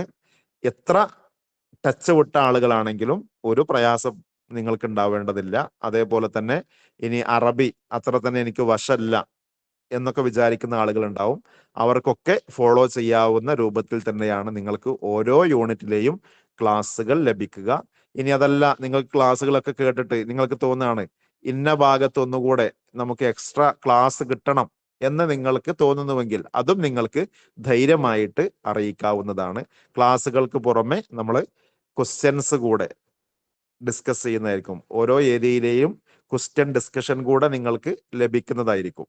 ഓക്കെ, ഇനി ആറാമത്തെ യൂണിറ്റ് അഹമ്മുൽ മസ്വാദിരി വൽ മറാജി അൽ അറബിയ എന്ന് വെച്ചാൽ അറബിക്കിലുള്ള പ്രധാനപ്പെട്ട റഫറൻസ് ഗ്രന്ഥങ്ങളുമായി ബന്ധപ്പെട്ട ഒരു യൂണിറ്റ് ആണ്. ആ യൂണിറ്റിന് ഒരു പ്രത്യേകത, ചെറിയ ഒരു യൂണിറ്റ് ആണ്, എന്നാൽ നമുക്ക് സാധാരണ ചോദ്യങ്ങളൊക്കെ വരുന്ന ഒരു യൂണിറ്റ് കൂടിയാണ്. പെട്ടെന്ന് നമുക്ക് മാർക്ക് സ്കോർ ചെയ്യാവുന്ന ഒരു യൂണിറ്റ് ആണ് യൂണിറ്റ് 6 എന്ന് പറയുന്നത്. അതുപോലെ മോഡേൺ അറബിക് ലിറ്ററേച്ചറുമായി ബന്ധപ്പെട്ട യൂണിറ്റ് ആണ് യൂണിറ്റ് 7. അതുപോലെ തന്നെ മോഡേൺ പീരീഡുമായി ബന്ധപ്പെട്ട് തന്നെ വരുന്ന, അതായത് ലിറ്റററി ട്രെൻഡ്സ്, മൂവ്മെന്റ്സ്, സ്കൂൾസ് ഒക്കെ ആയി ബന്ധപ്പെട്ട ഒരു യൂണിറ്റ് ആണ് യൂണിറ്റ് 8 എന്ന് പറയുന്നത്. അൽ ഇത്തിജാഹാത്തു വൽ ഹറക്കാത്ത് വൽ മദാരിസ് അൽ അദബിയ. അപ്പോ ഇതില് ശരിക്ക് യൂണിറ്റ് 8, യൂണിറ്റ് 7, യൂണിറ്റ് 3 അദബുൽ മഹ്ജർ എന്ന് പറയുന്ന ഏരിയ, ഇത് മൂന്നും മോഡേൺ ലിറ്ററേച്ചറുമായി ബന്ധപ്പെട്ട ഭാഗങ്ങളാണ്. ഒക്കെ അങ്ങോട്ടും ഇങ്ങോട്ടും കണക്റ്റഡ് ആയിട്ടുള്ള ഒരു യൂണിറ്റ് ആണെന്ന് അർത്ഥം. അതായത് അദബുൽ മഹ്ജറിലുള്ള പ്രധാനപ്പെട്ട സംഘടനകൾ തന്നെയാണ് ഇതിൽ ഈ ഒരു യൂണിറ്റ് 8 നമുക്ക് 2-3 സംഘടനകൾ പഠിക്കാനുള്ളത്. യൂണിറ്റ് 9 എന്ന് പറയുന്നത് അൽ അദബുൽ അറബി അൽ ഹിന്ദി, ഇൻഡോ അറബിക് ലിറ്ററേച്ചർ ആണ്, ഇന്ത്യൻ ലിറ്ററേച്ചർ. അപ്പൊ അതില് പ്രധാനമായി ചില ഷ്വാറാക്കളെ കുറിച്ച്, അതേപോലെ തന്നെ ഗദ്യ സാഹിത്യത്തിൽ പ്രസിദ്ധരായ ആളുകൾ, പിന്നെ കുറച്ച് റഫറൻസ് ഗ്രന്ഥങ്ങൾ, അതാണ് ഈ ഒരു യൂണിറ്റിൽ നമുക്ക് വരുന്നത്.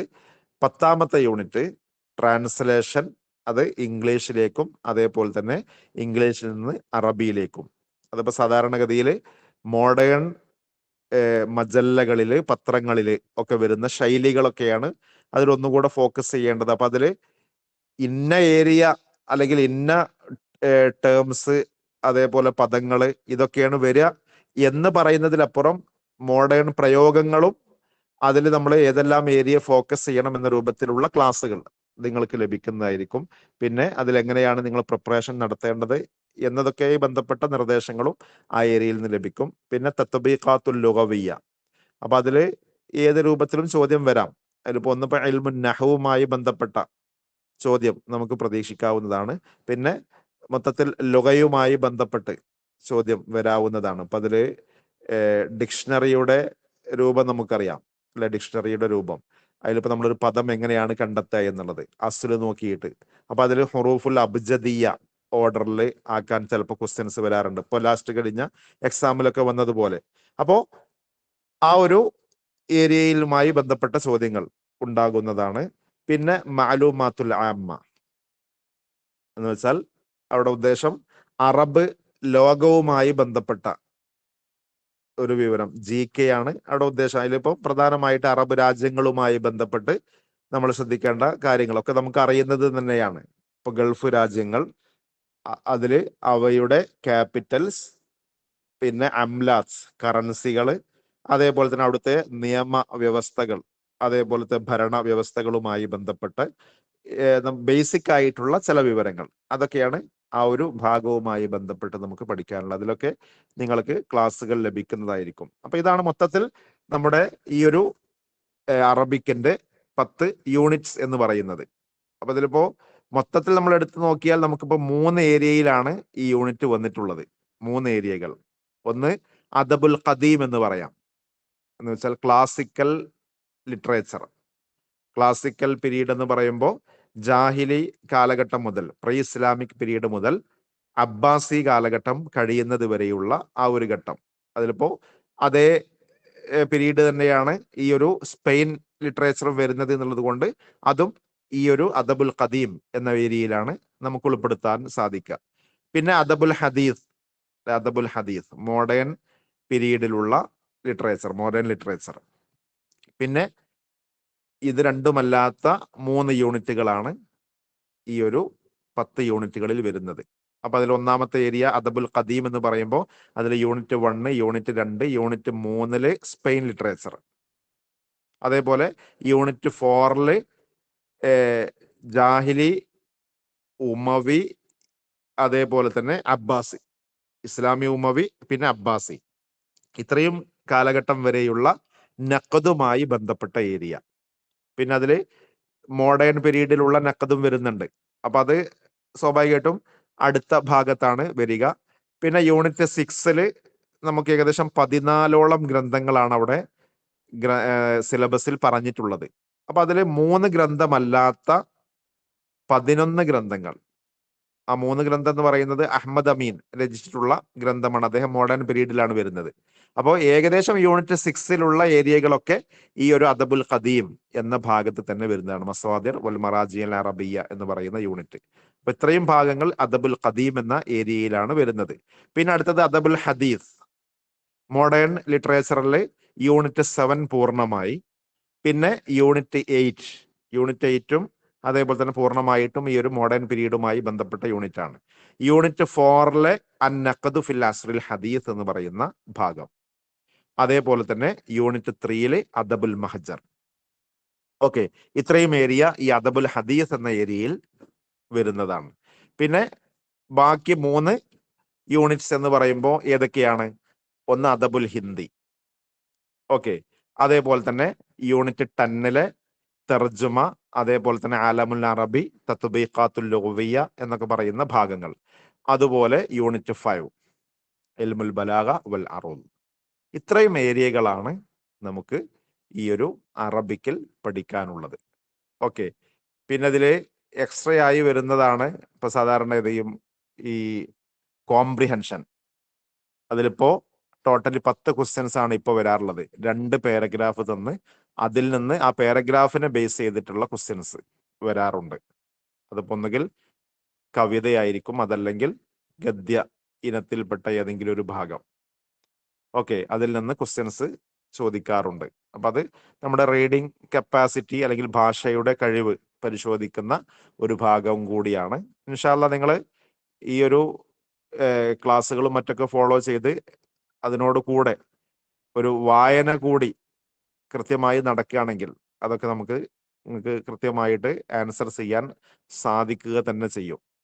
ഓക്കെ, ഇനി ഈ ഏരിയകൾ നമുക്കിപ്പോ മൊത്തത്തിൽ അദബുൽ ഖദീം, അതേപോലെ തന്നെ അദബുൽ ഹദീസ്, ഇതിലൊക്കെ പ്രിപ്പയർ ചെയ്യാവുന്ന ഗ്രന്ഥങ്ങൾ ഓരോ ഏരിയയും. അതിലിപ്പോ അദബുൽ ഖദീം എന്ന് പറഞ്ഞ് നമ്മൾ തിരിച്ചിട്ടുള്ള ആ ഭാഗങ്ങൾ, അതിൽ എന്തായിരുന്നാലും നമ്മൾ വായിക്കേണ്ട ഒരു ഗ്രന്ഥം എന്ന് പറയുന്നത് താരീഖുൽ അദബുൽ അറബി അഹമ്മദ് ഹസൻ സയ്യാത്തിന്റെ ഗ്രന്ഥമാണ്. അതിൻ്റെയൊക്കെ PDF ലഭ്യമാണ്.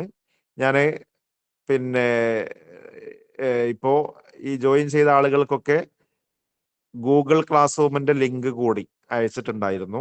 അതിൽ ഓൾറെഡി ഇത് അപ്ലോഡ് ചെയ്തിട്ടുണ്ട്. ഉമ്മഹാത്തുൽ കുത്തുബുകൾ അപ്ലോഡ് ചെയ്തിട്ടുണ്ട്. ആവശ്യമുള്ള ആളുകൾ ഇപ്പോൾ തന്നെ ഡൗൺലോഡ് ചെയ്ത് വെക്കാവുന്നതാണ്. ഓക്കെ, അപ്പൊ താരീഖുൽ അദബുൽ അറബി അഹമ്മദ് ഹസൻ സയ്യാത്ത്, അതുപോലെ തന്നെ താരീഖുൽ അദബുൽ അറബി ലിഹന്ന അൽ ഫാഹൂരി, അദ്ദേഹത്തിന് ഖദീമും അതേപോലെ തന്നെ ഹദീസും, ഇതിൽ രണ്ടിലും ഓരോ വാള്യങ്ങളുണ്ട്. അതിൽ ഖദീം എന്ന് പറയുന്ന ഏരിയയാണ് ഈ അദബുൽ ഖദീമുമായി ബന്ധപ്പെട്ട് നമ്മൾ വായിക്കേണ്ട ഗ്രന്ഥം. അപ്പൊ ആ ഗ്രന്ഥം എന്ന് പറയുമ്പോൾ മുഴുവനായിട്ട് വായിക്കേണ്ട, എന്ന് വെച്ചാൽ നമ്മളെ സിലബസിൽ പറയപ്പെട്ട ആളുകളെ കുറിച്ച് ഒരു ചെറിയ റീഡിങ്ങേ നമ്മൾ നടത്തേണ്ടതുള്ളൂ. അതുപോലെ തന്നെ ഷൗക്കി ലൈഫിന്റെ ഗ്രന്ഥം, പിന്നെ താരീഖു ആദാബിൽ ലുഗൽ അറബിയ എന്ന് പറയുന്നത് ജുർജി സൈദാന്റെ ഗ്രന്ഥമാണ്. അതുപോലെ താരീഖുൽ അദബുൽ അറബി ലി ഉമർ ഫാറൂഖ്. ഓക്കെ, ഇനി ഒന്നുമില്ലെങ്കിലും നിങ്ങൾ നമ്മുടെ നോട്ട്സ് പൂർണ്ണമായി വായിച്ച് ഇതിൽ റെഡ് കളറിൽ കൊടുത്ത ആ 2 ഗ്രന്ഥങ്ങളെങ്കിലും ഒന്ന് വായിക്കുകയാണെങ്കിൽ അത് അഫ്ളലാണ്. ഓക്കെ, അപ്പോ ഇങ്ങനെ നമ്മൾ പറയേണ്ടതില്ല. എന്തിനാ പറയുന്നതെന്ന് ചോദിച്ചാൽ, ഇപ്പോ നമ്മുടെ നോട്ട്സ് ഇപ്പൊ ഫസ്റ്റ് ഇപ്പോ കഴിഞ്ഞ അതിന്റെ മുമ്പത്തൊക്കെ ബാച്ചിൽ ഒരുപാട് ആളുകൾ എപ്പോഴും നമ്മോട് പറയുന്ന കാര്യമാണ് എന്ത്, സാർ നമ്മൾ എന്ത് ചെയ്തു, ഈ നമ്മുടെ നോട്ട്സും അതേപോലെ ഉമ്മഹാത്തുൽ കുത്തുബൊക്കെ വായിച്ചു, പക്ഷെ പ്രത്യേകിച്ച് എന്തെങ്കിലും പോയിന്റ്സ് ഇതിലേക്ക് ആഡ് ചെയ്യണമെന്ന് നമുക്ക് ആ ഉമ്മഹാത്തുൽ കുത്തുബ് തോന്നിയിട്ടില്ല. കാരണം അത്രയും പോയിന്റ്സ് ഇതിൽ പല ഏരിയകളിലും ഉണ്ടല്ലോ എന്ന് നമ്മോട് പറയാറുണ്ട്. എന്നാലും നമ്മൾ വായിക്കണം എന്നാ പറയാം. അത് ഒരു പക്ഷേ നമ്മളെ സംബന്ധിച്ച് അത് ഒരു നെഗറ്റീവായിട്ട് പഠിതാക്കൾ ഒരു പക്ഷേ ചിലപ്പോൾ വിചാരിച്ചേക്കും. പക്ഷെ നമുക്ക് അതൊരു പ്രശ്നമില്ല. നമ്മളെ നിങ്ങൾ നെഗറ്റീവായി വിചാരിച്ചാലും നമ്മെ സംബന്ധിച്ചിടത്തോളം ഒരു പക്ഷേ ചിലപ്പോ നമ്മുടെ നോട്ടിൽ നിന്നല്ലാതെ അല്ലെങ്കിൽ ഇതിന് പുറമെ നിന്ന് ചോദ്യം വന്നാലും ശരി, നിങ്ങൾ അവിടെ എന്ത് ചെയ്യരുത്, പരാജയപ്പെടരുത്. അതോടൊപ്പം എക്സ്ട്രാ നമ്മുടെ റീഡിങ് എത്ര വരുന്നുവോ അതനുസരിച്ച് നമുക്ക് എപ്പോഴും ഗുണം ഉണ്ടാവുള്ളൂ. ഒരു ഏരിയയെ കുറിച്ച് നമുക്ക് കൃത്യമായ ധാരണ ഉണ്ടാവണമെങ്കിൽ പരന്ന വായന ആവശ്യമാണ്. മാത്രമല്ല, ഞാൻ തുടക്കത്തിലൊക്കെ പറഞ്ഞല്ലോ, നമ്മൾ എഴുതുന്ന എക്സാം എന്ന് പറയുന്നത് നാഷണൽ ലെവലിലുള്ള ഒരു എക്സാമാണ്. നാഷണൽ ലെവലിലാണ് നമ്മൾ മത്സരിച്ചു കൊണ്ടിരിക്കുന്നത് എന്നുള്ളത് ഒരിക്കലും നമ്മൾ മറക്കരുത്. ഇത് കാരണം അടിവരയിട്ട് കഴിഞ്ഞ തവണ 2ഉം 3ഉം 4ഉം തവണയൊക്കെ നെറ്റ് എഴുതി നിരാശരായി നിൽക്കുന്ന ആളുകളുണ്ട്. അവരോട് പ്രത്യേകമായിട്ട് പറയാനുള്ളത് ഇത് തന്നെയാണ്. എന്ന് വെച്ചാൽ നിങ്ങൾ പ്രിപ്പയർ ചെയ്തിട്ടില്ല എന്നല്ല, നിങ്ങൾ നന്നായി പ്രിപ്പയർ ചെയ്ത ആളുകൾ തന്നെയാണ്. എന്നാലും നമ്മൾ എന്ത് ചെയ്യുക, ഒന്നുകൂടെ നമ്മൾ എന്ത് ചെയ്യും, നമ്മുടെ ലെവൽ ഒന്ന് ഉയർത്താൻ നമ്മൾ ശ്രമിക്കണം. അത് നിങ്ങൾക്ക് തന്നെ ബോധ്യമായിട്ടുണ്ടാവും. കാരണം നിങ്ങൾക്ക് ആദ്യ തവണ കിട്ടിയ മാർക്ക് അത് നിങ്ങൾ അത്യാവശ്യം പ്രിപ്പയർ ചെയ്ത് കിട്ടിയതാണെങ്കിൽ തൊട്ടടുത്ത തവണയൊക്കെ എഴുതിയപ്പോൾ നിങ്ങൾ ഒരു പക്ഷേ ഒന്നുകിൽ അതേ ലെവലിലായിരിക്കും പ്രിപ്പയർ ചെയ്തിട്ടുണ്ടാവുക, അല്ലെങ്കിൽ അതിനേക്കാളും കുറച്ചുകൂടെ ലെവൽ കൂടിയിട്ടുണ്ടാവും. പക്ഷെ അതിനനുസരിച്ചുള്ള മാർക്കേ നിങ്ങൾക്ക് കിട്ടുള്ളൂ. അവിടുന്ന് എപ്പോഴാണോ നമ്മുടെ ലെവൽ ഉയരുന്നത് അതനുസരിച്ചേ നമ്മുടെ മാർക്കിലും എന്തായിരുന്നാലും മാറ്റം വരുള്ളൂ. കുറെ ക്ലാസ്സുകളും നോട്ട്സും നമ്മുടെ ഫോണിലായി എന്നുള്ളത് കൊണ്ട് ഒരിക്കലും നമ്മുടെ ലക്ഷ്യത്തിലെത്താൻ സാധ്യമല്ല. ഇത് നിങ്ങൾക്ക് അറിയുന്നത് തന്നെയാണ്. എന്നാലും അതൊന്നുകൂടി നമ്മുടെ മനസ്സിലേക്കൊന്ന് നിങ്ങൾ കയറ്റി വെക്കാൻ വേണ്ടിയിട്ടൊന്ന് ഓർമ്മപ്പെടുത്തുകയാണ്. അപ്പോൾ ആഗ്രഹം നമുക്കൊക്കെ ഉണ്ട്. ആഗ്രഹത്തോടൊപ്പം നമ്മുടെ പ്രവർത്തനവും കൂടി ഉണ്ടാവുമ്പോഴാണ് നമുക്ക് ലക്ഷ്യത്തിലെത്താൻ സാധിക്കുക. ഇനി അതേപോലെ തന്നെ അദബുൽ ഹദീസുമായി ബന്ധപ്പെട്ട് ഉള്ള റഫറൻസുകൾ എന്ന് പറയുന്നത്, ഒന്ന് ഇതിലിപ്പോ ഈ അദബുൽ ഹദീസിൽ ഉമ്മഹാത്തുൽ കുത്തുബ് അങ്ങനെ കൂടുതലായിട്ടില്ല. അതിലിപ്പോ ഹന്ന ഫാഖൂരിയുടെ അസ്റുൽ ഹദീസുമായി ബന്ധപ്പെട്ട ഭാഗത്ത് ഇപ്പോ അദബുൽ മഹ്ജർ, അതേപോലെ തന്നെ കുറച്ച് ഈജിപ്ഷ്യൻ സ്കോളേഴ്സിനൊക്കെ ആ ഒരു മോഡേൺ പീരീഡിലുള്ള ആളുകളെ കുറിച്ച് അതിൽ കുറച്ച് പറയുന്നുണ്ട്. അതേപോലെ ഷൗക്കി ലൈഫിന്റെ അൽ അദബുൽ അറബി അൽ മുആസിർ ഫി മിസ്ർ എന്ന് പറയുന്ന ഒരു ഗ്രന്ഥമുണ്ട്. താരിഖുൽ അദബുൽ അറബിയിലെ ആ സിൽസിലയിൽപ്പെട്ട ഒരു ഗ്രന്ഥം അതാണ്. അപ്പൊ അതില് ആ യൂണിറ്റ് 7മായി ബന്ധപ്പെട്ട് കുറച്ച് സാഹിത്യകാരന്മാരെ കുറിച്ച് അതിൽ പറയുന്നുണ്ട്. പിന്നെ സാധാരണ നമ്മളിപ്പോ ഈ സാഹിത്യകാരന്മാരെയൊക്കെ അടിച്ചു നോക്കിയാൽ തന്നെ നെറ്റിലും മറ്റൊക്കെ PDF ലഭിക്കും, അവരെ കുറിച്ച് എഴുതപ്പെട്ട സീറദാത്തിയകൾ തന്നെ. അങ്ങനെയുള്ളത് കിട്ടുകയാണെങ്കിൽ അതിൽ നോക്കാവുന്നതാണ്. പിന്നെ മൊത്തത്തിൽ ചില റിസർച്ച് പഠനങ്ങൾ ഒക്കെ ഈ സാഹിത്യകാരന്മാരുമായി ബന്ധപ്പെട്ട് ഇപ്പോ ത്വഹ ഹുസൈനുമായി ബന്ധപ്പെട്ട് അക്കാദ്, അതേപോലെ തന്നെ ജി മഹ്ഫൂദ്, ഇവരൊക്കെ ബന്ധപ്പെട്ട ഒരുപാട് സ്റ്റഡികൾ ജസ്റ്റ് നമ്മൾ നെറ്റിൽ അടിച്ചു നോക്കിയാൽ PDF തന്നെ നമുക്ക് ലഭിക്കും. പിന്നെ ഇന്റർനെറ്റ് സോഴ്സുകൾ അതും നമുക്ക് ഉപയോഗപ്പെടുത്താവുന്നതാണ്. പക്ഷെ അതിൽ ചിലപ്പോൾ ചില ഏരിയകളിലൊക്കെ ചില ഡിഫറൻസ് ഉണ്ടാവാറുണ്ട് വിക്കിപീഡിയ ഒക്കെ നോക്കുന്ന സമയത്ത്. എന്നാലും ഇപ്പോൾ ഓൾറെഡി പലതും അപ്ഡേറ്റഡ് ആണ്, പഴയ പോലെയല്ല. ഒരുപാട് ഇതിലൊക്കെ അപ്ഡേഷൻ വന്നിട്ടുണ്ട് എന്നുള്ളത് കൊണ്ട് പാടെ നമ്മൾ ഒഴിവാക്കണം എന്നൊന്നും നമ്മൾ പറയില്ല. ഏത് തീരെ നിങ്ങൾ എന്ത് ചെയ്യരുത്, ഇന്റർനെറ്റ് ഉപയോഗിക്കരുത് അല്ലെങ്കിൽ വിക്കിപീഡിയയൊന്നും നിങ്ങൾ അവലംബിക്കരുത് എന്നൊന്നും നമ്മൾ പറയില്ല. കാരണം ഒരുപാട് പോയിന്റ്സ് ഇപ്പൊ വിക്കിപീഡിയയിലൊക്കെ ഒരുപാട് അപ്ഡേഷൻസ് ഓരോ നോട്ട്സിലും അതിലൊക്കെ വരുത്തിയതായിട്ട് കാണുന്നുണ്ട്. അപ്പോൾ ആ ഭാഗവും നമുക്ക് ഉപയോഗിക്കാവുന്നതാണ് എന്നുകൂടി സാന്ദർഭികമായി ഓർമ്മപ്പെടുത്താം. ഇനി ഈ ഏരിയയിൽ നിന്ന് വന്ന ഒരു 2-3 ക്വസ്റ്റ്യൻസ് നമുക്ക് പെട്ടെന്നൊന്ന് ഡിസ്കസ് ചെയ്തിട്ട് ഇൻഷാ അല്ലാഹ് അവസാനിപ്പിക്കാം. സമയം അല്പം ദീർഘിച്ചിട്ടുണ്ട്. അശ്ശാഇറുല്ലദി യുഅദ്ദു മിൻ ശുഅറാഇൽ ബിലാദ്. താഴെ കൊടുത്തതിൽ ഷാഇറുൽ ബിലാത്ത് എന്ന ഗണത്തിൽ വരുന്നത് ആരാണ് എന്നുള്ളതാണ്. ഷുഅറാ ഉൽ ബിലാത്ത് എന്ന് വെച്ചാൽ കൊട്ടാര കവികൾ. കൊട്ടാര കവികൾക്കാണ് പറയാം. അപ്പോ കൊട്ടാര കവികളിൽ എണ്ണപ്പെടുന്ന കവി താഴെ കൊടുത്തതിൽ ആരാണ്? അപ്പൊ നിങ്ങൾ ചെയ്യേണ്ടത് ഇതില് വായിച്ചിട്ട് ഏതാണോ നിങ്ങൾക്ക് തോന്നുന്ന ആൻസർ അത് നിങ്ങൾ ജസ്റ്റ് ചാറ്റ് ബോക്സിൽ ഒന്ന് അറിയിക്കാം. ഞാൻ നേരത്തെ പറഞ്ഞല്ലോ, അവിടെ ഒരു മടിയും നമ്മൾ വിചാരിക്കേണ്ടതില്ല. ഇനി നിങ്ങൾക്ക് ചിലപ്പോൾ സിമ്പിളായി കിട്ടുന്ന ക്വസ്റ്റ്യൻസ് ആവും ഇത് എന്നല്ല, വരുന്ന ലൈവ് ക്ലാസ്സുകളിലൊക്കെ. എന്നാലും നമ്മൾ ലൈവ് ക്ലാസ്സിലുണ്ടോ, നിങ്ങൾ അവിടെ അധ്യാപകർക്ക് ഒരു സപ്പോർട്ട് കൊടുക്കാനും അതോടൊപ്പം നമ്മുടെ മനസ്സ് ആ ലൈവ് ക്ലാസ്സിൽ പൂർണ്ണമായി ഉണ്ടാവണമെങ്കിൽ ഒന്ന് വേണ്ടത് ഇതേപോലെ നിങ്ങൾ എന്ത് ചെയ്യാൻ വെച്ചാൽ ലൈവ് ക്ലാസ്സിനോട് കൂടെ തന്നെ സഞ്ചരിക്കണമെങ്കിൽ ഒഴിവുണ്ടെങ്കിൽ, ഇപ്പോൾ ജോലിയിലൊക്കെ ഇടപെടുന്ന ആളുകളാണെങ്കിൽ ചിലപ്പോൾ ആ ജോലിക്ക് ഇടയിലായിരിക്കും കേൾക്കുന്നത്. അല്ലാത്ത ആളുകൾ എന്ത് ചെയ്യുക, ജസ്റ്റ് ഒന്ന് ചാറ്റ് ബോക്സിൽ ഉത്തരം അറിയിച്ചാൽ ഒന്ന് അധ്യാപകർക്കും ആവേശമായിരിക്കും. മാത്രമല്ല അധ്യാപകർ നിങ്ങൾ എത്ര കണ്ട് ആവേശമുണ്ടോ അതിനനുസരിച്ച് അധ്യാപകർ പ്രിപ്പയർ ചെയ്തു വരും. അല്ലെ, നിങ്ങൾക്ക് തന്നെ അറിയുന്ന കാര്യമാണ്. നേരെ മറിച്ച് മുമ്പുള്ള ആളുകളൊക്കെ ഇങ്ങനെ എന്ത് പറഞ്ഞത് കേട്ട് ഇങ്ങനെ പോകുന്ന ഒരു ടീമാണെങ്കിൽ അതിനനുസരിച്ച് അധ്യാപകരും വരുള്ളൂ. അപ്പൊ അതിലപ്പുറം നിങ്ങൾ എത്ര ഉഷാറാണോ അതനുസരിച്ച് നിങ്ങൾക്ക് തന്നെ ആയിരിക്കും അതിന്റെ ഗുണം ഉണ്ടാവുക. അധ്യാപകർ നന്നായി പ്രിപ്പയർ ചെയ്ത് വരും. ഓക്കെ, അപ്പൊ ഒരുപാട് ആളുകൾ ഇവിടെ ആൻസർ ചെയ്തിട്ടുണ്ട്. അഹ്സൻതും. ഓപ്ഷൻ എ തന്നെയാണ് അന്നാബിഗത്തു ദുബിയാൻ. നാബിഗത്തു ദുബിയാനി എന്ന് പറയുന്നത് നമുക്ക് സിലബസിൽ പ്രത്യേകമായി പഠിക്കാനില്ല. എന്നാൽ ഞാൻ എപ്പോഴും പറയാറുണ്ട്, യൂണിറ്റ് 1 ബന്ധപ്പെട്ടും യൂണിറ്റ് 4 ബന്ധപ്പെട്ടും നമുക്ക് പഠിക്കാനുള്ള ഒരാളാണ് അന്നാബിഗത്തു ദുബിയാനി. എന്ന് വെച്ചാൽ യൂണിറ്റ് 4 എന്ന് പറയുന്നത് അന്നഖദുൽ അദബുൽ അറബി എന്ന് പറയുന്ന യൂണിറ്റ് ആണ്. അപ്പൊ അതില് അന്നഖദു ഫിൽ അസ്റിൽ ജാഹിലി എന്ന് പ്രത്യേകമായ ഒരു ഹെഡിങ് ഉണ്ട്. അപ്പൊ അതില് ജാഹിലി കാലഘട്ടത്തിലെ നഖദ് എന്ന് പറഞ്ഞാൽ അന്നത്തെ നാഖദ് എന്ന് പറയാവുന്ന ഒരാളുണ്ടെങ്കിൽ അത് നാബിഗത്തു ദുബിയാനി തന്നെയാണ്. അപ്പൊ അദ്ദേഹത്തെ കുറിച്ച് എന്തായിരുന്നാലും നോക്കണം. പിന്നെ അതേപോലെ നമ്മുടെ യൂണിറ്റ് 1 അവിടെ അസ്ഹാബുൽ മുഅല്ലഖാത്ത് അല്ലെങ്കിൽ അൽ മുഅല്ലഖാത്തു വ അസ്ഹാബുഹ എന്ന ഒരു ഹെഡിങ് കാണാം. അതിന് താഴെ നമുക്ക് 4 പേരാണ് സിലബസിലുള്ളത്. എന്നാൽ ആ 4 പേരിൽ നമ്മൾ ഒരിക്കലും ഒതുക്കരുത്. 4 പേരെ കൊടുത്തിട്ടുണ്ടെങ്കിൽ നമ്മൾ മനസ്സിലാക്കേണ്ടത് ആ 4 പേരെ നമ്മൾ ഡീപ്പായിട്ട് നോക്കണം. പിന്നെ അതിന് പുറമെ അസ്ഹാബുൽ മുഅല്ലഖാത്ത് എന്ന് പറഞ്ഞാൽ നമുക്കറിയാം അതിൽ ഏറ്റവും പ്രശസ്തരായവർ 7 പേരാണ്. 10 പേരാണ് ടോട്ടലി ഉള്ളത്. ഓക്കെ, അപ്പോൾ 10 പേരാണെന്നുണ്ടെങ്കിൽ ആ 10 പേരെ കുറിച്ചും ബേസിക് ആയിട്ട് കുറച്ച് കാര്യങ്ങൾ നമ്മൾ എന്ത് ചെയ്യണം, നോക്കി വെക്കണം. ഓക്കെ, പിന്നെ അതേപോലെ തന്നെ ഓക്കെ, നഖദുമായി ബന്ധപ്പെട്ടും നമ്മൾ പറഞ്ഞു നാബിഗത്ത് ദുബിയാനി അവിടെ വരുന്നുണ്ട്. അപ്പോ അദ്ദേഹത്തെ കുറിച്ച് എന്തായിരുന്നാലും നോക്കണം. അതുപോലെ ഓരോ ഏരിയയും നമ്മളിപ്പോ ഒന്നുകിൽ ഡിഗ്രി കഴിഞ്ഞു, പിന്നെ അതേപോലെ തന്നെ PG കഴിഞ്ഞിട്ടാണ് നമ്മൾ നെറ്റ് എഴുതുന്നത്. അപ്പോൾ അതനുസരിച്ച് ആ ലെവലിൽ വരാവുന്ന ഏത് ചോദ്യവും നമ്മൾ എന്ത് ചെയ്യണം, പ്രതീക്ഷിക്കണം. നെറ്റിന്റെ സിലബസ് എന്ന് പറയുന്നത് നമുക്കൊരു മാർഗരേഖ മാത്രമാണ്. അതിലുള്ള കാര്യങ്ങൾ എന്തായിരുന്നാലും നമ്മൾ നോക്കണം.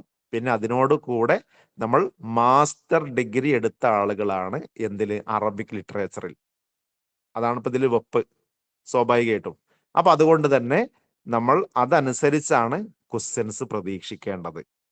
അപ്പൊ നിങ്ങൾക്ക് ലഭിക്കുന്ന ക്ലാസ്സുകളൊക്കെ ആ ലെവലിലുള്ള ക്ലാസ്സുകൾ തന്നെയായിരിക്കും. അപ്പം പരമാവധി നമ്മുടെ പ്രിപ്പറേഷൻ എന്ത് ചെയ്യുക, ഏറ്റവും നല്ല രൂപത്തിലാക്കാൻ നമ്മൾ ശ്രദ്ധിക്കുക.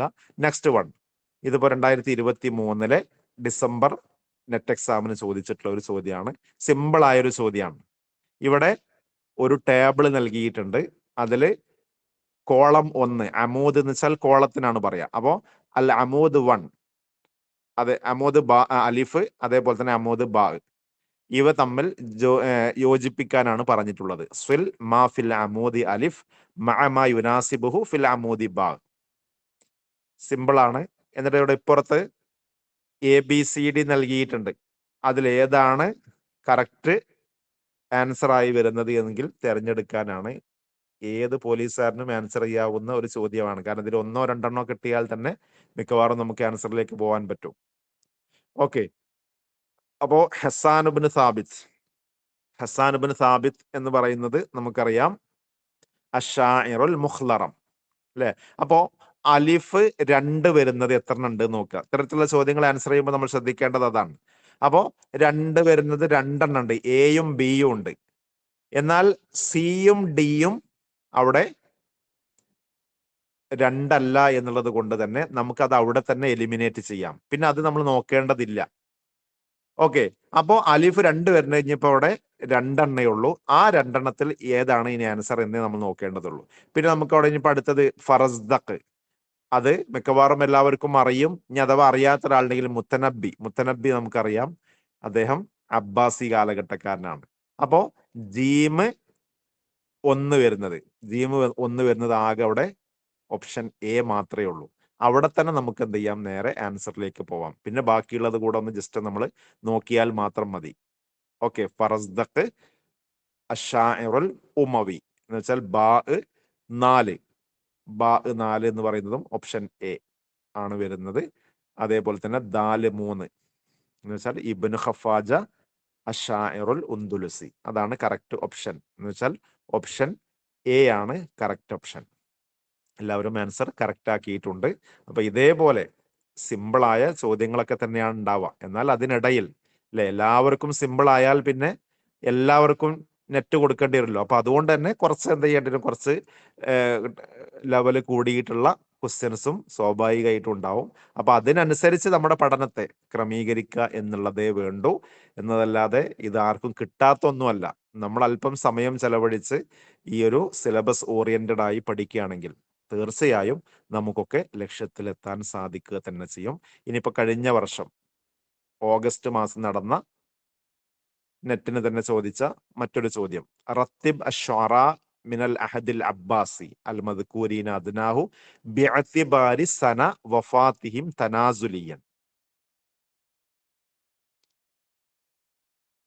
എന്ന് വെച്ചാൽ താഴെ കൊടുത്ത ഷുഅറാക്കളെ അവരെ ഓർഡറിലാക്കാനാണ് പറഞ്ഞിട്ടുള്ളത്. എങ്ങനെ ഓർഡറിലാക്കാനാണ്? അവരുടെ വഫാത്ത് ബേസ് ചെയ്തിട്ടാണ് ഓർഡർ ആക്കേണ്ടത്. വഫാത്തിനെ ബേസ് ചെയ്തിട്ടാണ് ഓർഡർ ആക്കേണ്ടത്. എങ്ങനെ? തനാസുലിയൻ എന്നാണ്. നസല എന്ന് പറഞ്ഞാൽ നമുക്കറിയാം ഇറങ്ങി എന്നാണ് നസല. അപ്പൊ തനാസുലിയൻ വെച്ചാൽ ഡിസെൻഡിങ് ഓർഡറിൽ ക്രമീകരിക്കാനാണ് പറഞ്ഞിട്ടുള്ളത്. ഓക്കെ, അപ്പൊ ഇവിടെ നമുക്ക് ഈ കവികളുടെ വഫാത്തിനെ ബേസ് ചെയ്തിട്ടാണ് ക്രോഡീകരിക്കേണ്ടത്. വഫാത്താണ് ഡെത്തിനെ ബേസ് ചെയ്തിട്ട്. അപ്പോ മുത്തനബി, ഇബ്നു റൂമി, ബുഹ്തുരി, അബൂ തമാം അല്ലെ, ഇങ്ങനെ 4 പ്രശസ്തരായ കവികളാണ് ഇവര്. അബ്ബാസി കാലഘട്ടത്തിലെ കവികളാണ് നമുക്കറിയാം. അതിൽ തന്നെ അബ്ബാസി കാലഘട്ടത്തിലെ അശ്ശഅറ ഉൽ മുസല്ലസൂൻ എന്ന് വെച്ചാൽ അബ്ബാസി കാലഘട്ടത്തിലെ ത്രിമൂർത്തികൾ എന്നൊക്കെ നമുക്ക് പറയാവുന്ന കവികളാണ് 3 പേര്, മുത്തനബി, ബുഹ്തുരി, അബൂ തമാം, ഇവര് 3 പേരും. ഓക്കെ, അപ്പൊ എന്തായിരുന്നാലും അവരുടെ ജനന മരണ ഡേറ്റുകളൊക്കെ നമുക്ക്, ഡേറ്റ് വെച്ചാൽ വർഷങ്ങൾ നമ്മുടെ മനസ്സിൽ എന്തായാലും ഉണ്ടാവണം. ഓക്കെ, അതൊക്കെ നമുക്ക് പഠിക്കാവുന്നതാണ്. ഓക്കെ, അപ്പൊ ഇവിടെ നോക്കാം. ആൻസർ ദാല് അല്ല, പിന്നെ സി ആണ് ആൻസർ വരുന്നത്. സി എന്ന് പറയുമ്പോൾ ദാല്, ബാ, ജീമ്, അലിഫ്. ഓക്കെ, ദാല് എന്ന് പറയുമ്പോൾ അബൂ തമാമാണ് ആദ്യം മരണപ്പെടുന്നത്. പിന്നെ ബാ ഇബ്നു റൂമി, പിന്നെ ജീമ് ബുഹ്തുരി, പിന്നെ അലിഫ് മുത്തനബിയാണ് ഈ കൂട്ടത്തിൽ അവസാനം മരണപ്പെടുന്ന ആൾ. ഓക്കെ, അപ്പോ അവരുടെ കാലഘട്ടം നമ്മുടെ മനസ്സിലുണ്ടാവുക എന്നുള്ളതാണ്. ജസ്റ്റ് അത് മാത്രം ജസ്റ്റ് ഒന്ന് പറയാം. അബൂ തമാം ഹിജ്റ 188 ജനിക്കുന്നത്, 231 മരണപ്പെടുന്നത്. ഇബ്നു റൂമി 221 ജനിച്ചു, 283 മരണപ്പെടുന്നത്. ഓക്കെ. ബുഹ്തുരി 205 ജനനം, 284 മരണപ്പെടുന്നത്. അപ്പൊ അതിൽ ഇബ്നു റൂമിയും അതേപോലെ ബുഹ്തുരിയാണ് ചിലപ്പോൾ കൺഫ്യൂഷൻ വരിക.